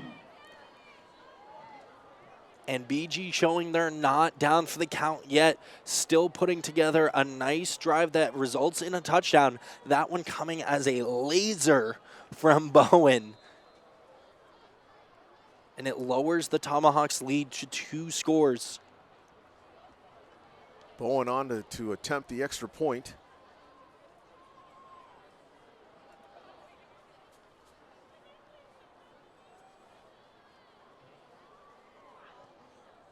And the kick is good. Cardinals able to cut the Tomahawk lead in half, down 2 scores. Just over 8 minutes left. And if the Tomahawks can put together a drive, even if they don't score, if they can get the ball down deep into Cardinal territory and just grind the clock down, take 3 or 4 minutes, 4 or 5 minutes off the clock, that could be the difference maker. It is all about the clock at this point and leaving as little time left for the Cardinals as possible. Another look at this touchdown here from Bowen, firing it. Did you see that? Someone got knocked down. That was Bola Montagne got knocked down somehow in that play, left him wide open. We'll get another look here. And so, very interesting how that play could have gone either way had the refs decided they wanted to make a call on offensive pass interference on that. Well, with it being so close to the line of scrimmage, some contact is allowed, especially if it is within the route of the path of the route, of the receiver. And so it is kind of a dicey area, but agree with the no call. And a big bump on the onside kick as Rete is able to go up for it and bring it down and secure possession. A huge bounce that was just very close to going in the favor of the Cardinals. Thank goodness for a big body in that spot. A very well kicked ball there by the Cardinals. Puts the ball on the 42-yard line for Tomahawks will start from their 42.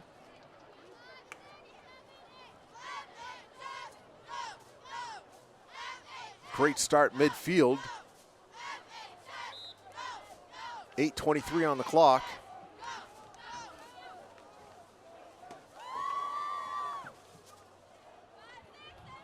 Sahil on the keeper. Able to slide down after a pickup of about 3 on that play.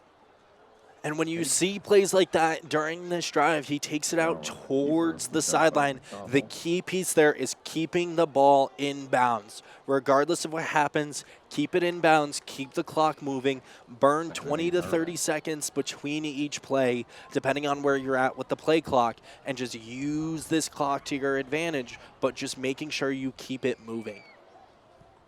2nd and 8.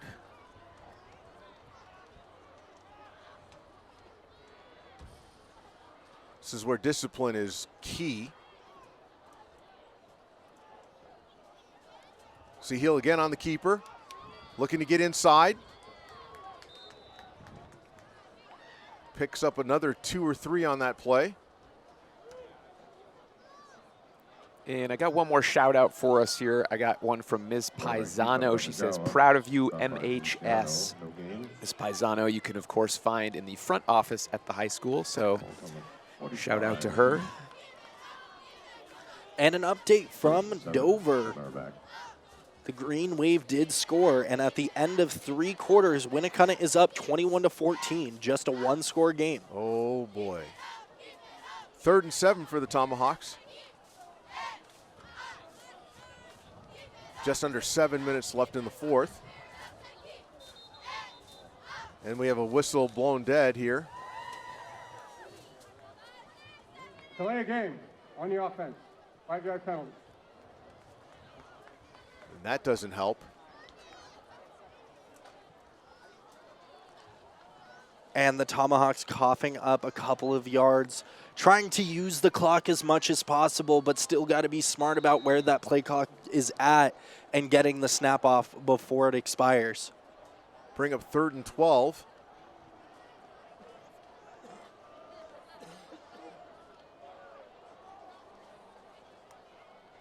Sahil. Pass to Dine. Dine. Wide open Egan.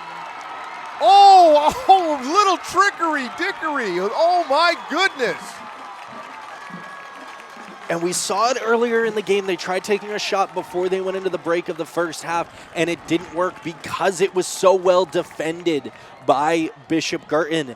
This time they were able to catch them off guard because in those situations you want to run the ball and keep the clock moving as much as you can. So it's something that's not necessarily expected. One pass, let alone the second pass down the field to Egan, and Egan able to get the catch, bring it down, and take it the distance. And Dine just adding to the resume of the night that he's had. Get one in the air, get one throwing. And Feliciano, if you wonder if he was able to keep his feet, if he might have disrupted that play or not, bobbled, and the kick is no good. Somehow on the snap, Egan not able to come down with the ball in time, and Dine not able to connect for a decent kick, and that was just a little short. And the Tomahawks now back out to a 20-point lead. 3 scores. With it being a 3-score game, if you are the Bishop Guertin Cardinals, I talked about this a bit earlier, you're now in a position where this game feels as though it may be just out of reach. Your reach. Do you make the conservative decision to take your players out of the game to ensure that they are rested and healthy and safe going into the playoffs next week? Or do you take one more drive and see what happens? Or do you leave them on the field even to just get a little bit more experience to build some confidence, saying, hey, we don't want to come out of the game that way going into playoffs. Let's stay out there one more drive. Even if we don't win this game, let's put together a scoring drive so we can come out of this game feeling confident about what we were able to do at the end of the game. That's the tough call. You do have, BG is a young team. They do have some seniors scattered around their lineup. They are facing some injuries already, and so you have to wonder, what's Coach going to do? But if you're the Tomahawks, you just want to keep the pedal on both sides of the ball, especially here on defense. It is usually a domino effect that you'll see, as well as if one team makes the decision to make some substitutions, the other typically follows suit. And it does look like we are getting... Possibly Bowen looks like he's coming back. Bowen is still on the field. All starters for Bishop Guertin will come back out for another drive. Steinbruick was called a fair catch. So the Cardinals will start from their 35-yard line with just a little over 6.5 clicks left in the 4th quarter. Bowen back to pass. Looks one way. Able to connect with Dolan. Oh, I'm sorry. That was Connolly. Excuse me. And Connolly slips and loses his footing around the 45-yard line. Valley on the catch, stopped by DiMaggio. And for those watching who may be wondering, we didn't really talk about it yet, but a lot of those Bishop Guertin players, you see them looking down at their arms, at their wristbands. Some may be wondering what that is for, and that's actually how they call their offense, that they will call out a specific number to the team, and it correlates to a play on their wristband, so they look down and they view it and they know what to run. And this makes them have the ability to run a bit of a faster offense at the line. Bowen able to tuck and run. Looked like it was an RPO. He had the option to pass and saw some daylight. Able to pick up about 14 yards on that play. And he had a nice little pump fake, too. We'll see it again here. Real aggressive turn out to his receiver to try to get one of the defenders to kind of jump at it, change their footing, or change their direction. Colby Smith coming up with the play, the tackle. BG going into that tight set again. Handoff to Julian Good.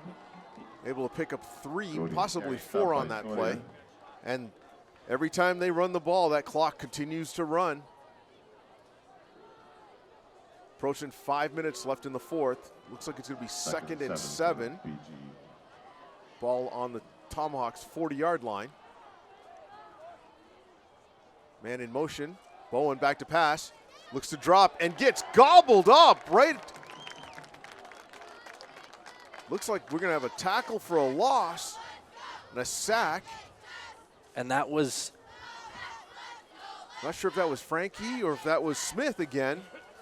A lot of pressure getting to the quarterback, which wasn't happening earlier on in this game. The offensive line for Bishop Guertin starting to concede a little bit. 3rd and 11 now. Bowen back to pass. Pass over the middle, complete to Connolly. And he's able to pick up the first down. And we did just get an update that Dover scored once again. So now it is a tie ball game with 10 minutes left in that game. Here we go. For those who have joined us recently, the Tomahawks need to win this game, and they need a loss from Dover tonight to give them a chance of making the playoffs. So we've been providing updates to that score as well. Bowen drops back, rolls, pass. Intended for Connolly. Incomplete. Stops the clock just outside of 4 minutes left. And if you're just tuning in, as Rob mentioned, this has been the game, the tale of 2 halves. The Tomahawks not able to do much offensively, able to hold the Cardinals to 7 points in the first half, able to come out and score quickly. Screen pass to Holmes, and he's able to pick up about 6 or 7 on that play. And just to talk numbers here for a second, and we mentioned how uncharacteristic this is of the Bishop Guertin offense. The only other team this season to hold them to less points than these 14 would be Bedford in week 3, who held them to 13. My. And then Tomahawks scoring, I think, pretty close to their high for the season. Bowen, able to connect. It is their highest of the season for the Tomahawks. Stopped by a Cougar. First down, BG. So both teams' offenses playing very differently than what they are typically used to. The Cardinals marching down the field in the Tomahawks red zone. As we approach 3 minutes, Bowen back to pass, looking for somebody, not able to find somebody, and looking for Holmes. Just out of his reach. Great job by the Tomahawk defense, giving Bowen no options. That incomplete pass stops the clock at 3:04.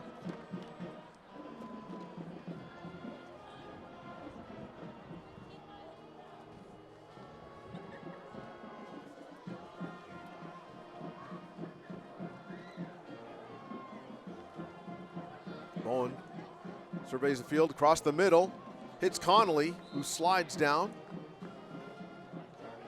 Gonna bring up still a 3rd and long, but a nice pass here by Bowen. Again, showing that patience, showing that composure in the pocket.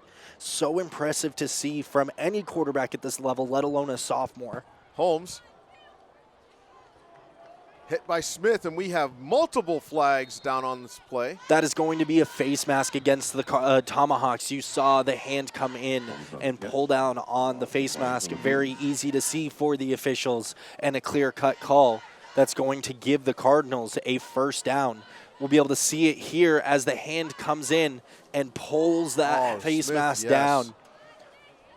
And what would have been a stop here is now going to result in a first down. Defense, half the distance. First and goal for the Cardinals.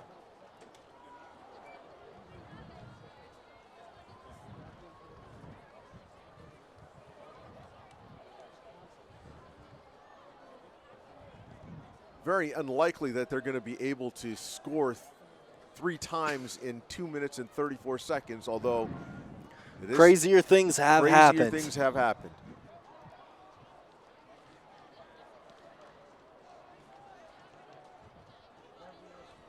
Quick pass. No signal yet from the Connolly. officials. Connolly a catch for a touchdown, BG. It is going to be a touchdown. The line judge signals it for the Cardinals. Again, that quick slant, that quick pass, working very effectively for the Cardinals. And they were able to put together a score on this drive. Bowen on for the extra point. And that is, as I mentioned, a confidence booster for your squad as you round out the regular season and look towards the playoffs of, hey, this may not have been our game. We may have made some mistakes, but remember what we can do offensively. Remember how we can move the ball when we play our game, when we do things the right way.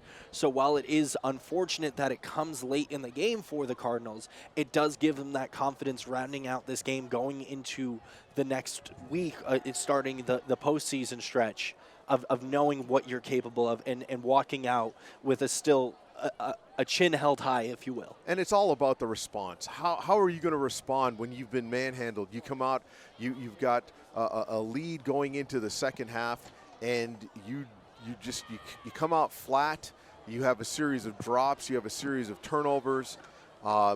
You could have seen this team could have come unraveled and unglued, and they didn't. And to your point, Rob, for them to keep their composure, to keep the starters in this late in the game down 3 scores, to have them come back is definitely gonna help in the confidence down the road, especially as you get into the playoffs.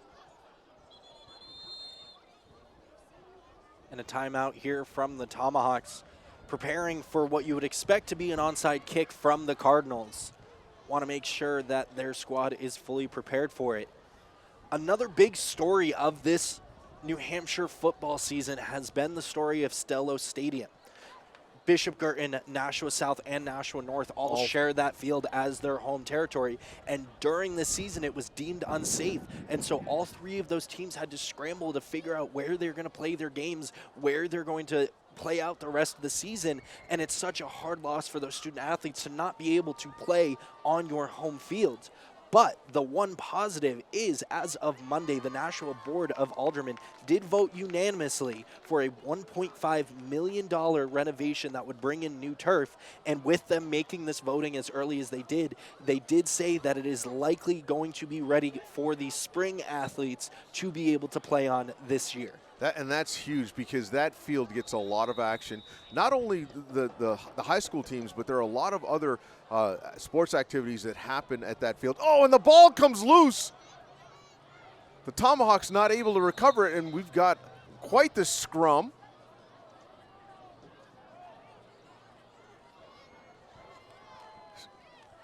The officials haven't signaled anything, and the Tomahawks able to recover. Looks like Sahil came up with the ball somehow. And the Cardinals so close to being able to convert that onside kick. They get the bounce that they wanted and the drop that they wanted from the first person that had a hand on it. But Sahil. Oh my goodness, he must have been able to wrestle that ball away. And that's not necessarily something that you practice, but when you know in situations like that you have the ball, you kind of tuck your shoulder down, try to roll over a little bit, get more of a hand on it than the other guy, so that when the officials come over to take a look, they see that you're the one that has the possession. Gorman on the carry, able to pick up 11 on that play, keep the clock moving. Gorman on the carry. First and 10 Tomahawks. Which makes enough yards for another Merrimack. And another first down here for the Tomahawks would seemingly put an end to this one, as they could take a couple of knees and end it out. They got all winter to practice. the Tomahawks picking up just their 3rd win of the season. Coming at a very crucial time. Gorman able to pick up about 7 or 8 on that play. As we approach 90 seconds left in this game, he picked up 5, so it'll be 2nd and 5. And for this Bishop Guertin team, through the first 6 games, only losing 2, both to the first being an overtime loss week 1. You can chop that up to not fully working out the kinks, getting in your rhythm yet. Second loss coming at the hands of Bedford, which is not a surprising loss, right? At any given Sunday, if you will, or any given Friday. But both losses making sense, and then go on a 4-game win streak, and then to round out your regular season, you have the loss at Salem, and now a loss to Merrimack, which, reading the newspapers, all the experts, despite the injuries for Bishop Guertin, had picked the Cardinals to walk away from this game seemingly easily, right? Most of these experts were clocking them at a multi-score win against the Tomahawks, and this one ends up going the opposite direction of those projections. And now the Tomahawks, who needed multiple things to go their way to find their way to the playoffs, took care of business on their end, but now their destiny is out of their hands as they need other things to fall into place for them to have a chance to make the postseason here. But some excitement and some celebration for the Tomahawks as they know they got done what they needed to get done. And now I'm sure many of these players will be quick to check their phones to see what is going on in that Dover game. And Rob's going to be checking to see what we've got going on if we get a late update. Last update we had, it was a tie game, 21-21. And still no other updates as of that one. That update came 16 minutes ago. It was a 21-21 tie with 10 minutes left to go in the 4th quarter. And it does not look like we have any other updates at this time. Well, this has been a great game for the Tomahawks to come away really finally able to put together a fantastic game on both sides of the ball. Again, first half was a grudge match going back and forth. They went into the half down, able to come out and strike right away, score on their 3 first possessions. And then able to stop BG and cough up, cause Bowen to cough up multiple interceptions. Very uncharacteristic for them, but a huge confidence builder for the Tomahawks, who've been struggling to find their identity all season. So unfortunately it comes late. Hopefully we get to see them play again, hopefully next week. That would be fantastic. Absolutely. We'll see what happens. But regardless of what happens, if the Tomahawks are able to sneak that 13th seed, they will not have a home playoff game. No, they won't. So sadly, that does mean it is the end of the season for my partner Andy and I. And I do want to take a moment to say thank you to all of you viewers out there that welcomed us into your home and tuned into our broadcast week after week. And for those who we had the opportunity to speak with and shared some positive words with us about what we were able to put together this season, thank you very, very much for joining us week after week. Without you as the viewers, we wouldn't be here. And I would also be remiss if I didn't give a couple thank yous to the entire Merrimack TV crew, Grace, Justin, Nick. Without your help, we wouldn't be able to just sit here and talk about sports. And of course, to my partner, Andy, what a wonderful season it has been working alongside of you. A wonderful partner to have. Even, we say we're just sitting here talking about sports, right? But it's become a routine for us. It's become kind of our thing to come in on these Fridays and call these games. And I have had such a wonderful time with you, partner. So thank you for joining me this season. So I had someone to talk to. I know. And I wasn't just talking by myself. But what a wonderful season it has been here at Merrimack TV. Thank you again for joining us. And with that, I don't know if you had any other words that you wanted to say. I just want to say for me, my first season in the booth versus being, at the stadium calling the games, I just props to Gary for taking over the mantle, doing a great job there. And, I've enjoyed myself. You and I have had a blast. I look forward to hopefully we get to do this again next year. And to Nick and Justin and Grace, just thank you guys. Great job again on all the stuff, all the production and all the different tidbits along the way, getting the interviews and all the other stuff. And I'm just very glad that I can be a part of Merrimack TV and be a part of the community doing this. And Rob, dude, I just can't thank you enough for hanging out and spending Friday nights. And for you folks at home, spending Friday nights with us, it's been a blast. It's been a great Absolutely. ride. And I do go into my hibernation now until next season. But for you as the viewers, you can get more of Andy as hockey season is quickly approaching. It is, and right he around the covers corner. all those games as well here on Merrimack TV. Looking forward to that. Absolutely, Rob. Absolutely. All right, we'll turn it back over to Justin. Thanks again, folks, for tuning in. All right, thank you both very much. I want to thank Rob DeFelice. I want to thank Andy Berkeley for calling the games this year. We had an excellent time having them in the studio. I want to thank Grace LeMay down at the field. It's a little windy. She told me it was getting a little chilly as well. Of course, shout out to Gary Kaczynski, the on-field announcer. I want to thank Nashua ETV, Pete Johnson and Dan Young and everyone over there for carrying the feed tonight. I do want to remind folks that Varsity Boys Soccer versus Hanover Bears in Hanover starts at 3 p.m. tomorrow. The girls varsity volleyball game quarterfinals is tomorrow in Bedford versus the Bulldogs at 6 p.m. So you might be able to check those out. You might be able to check the Bedford one out with their feed tomorrow. And, of course, I want to thank you for watching Merrimack TV, your community, your voice.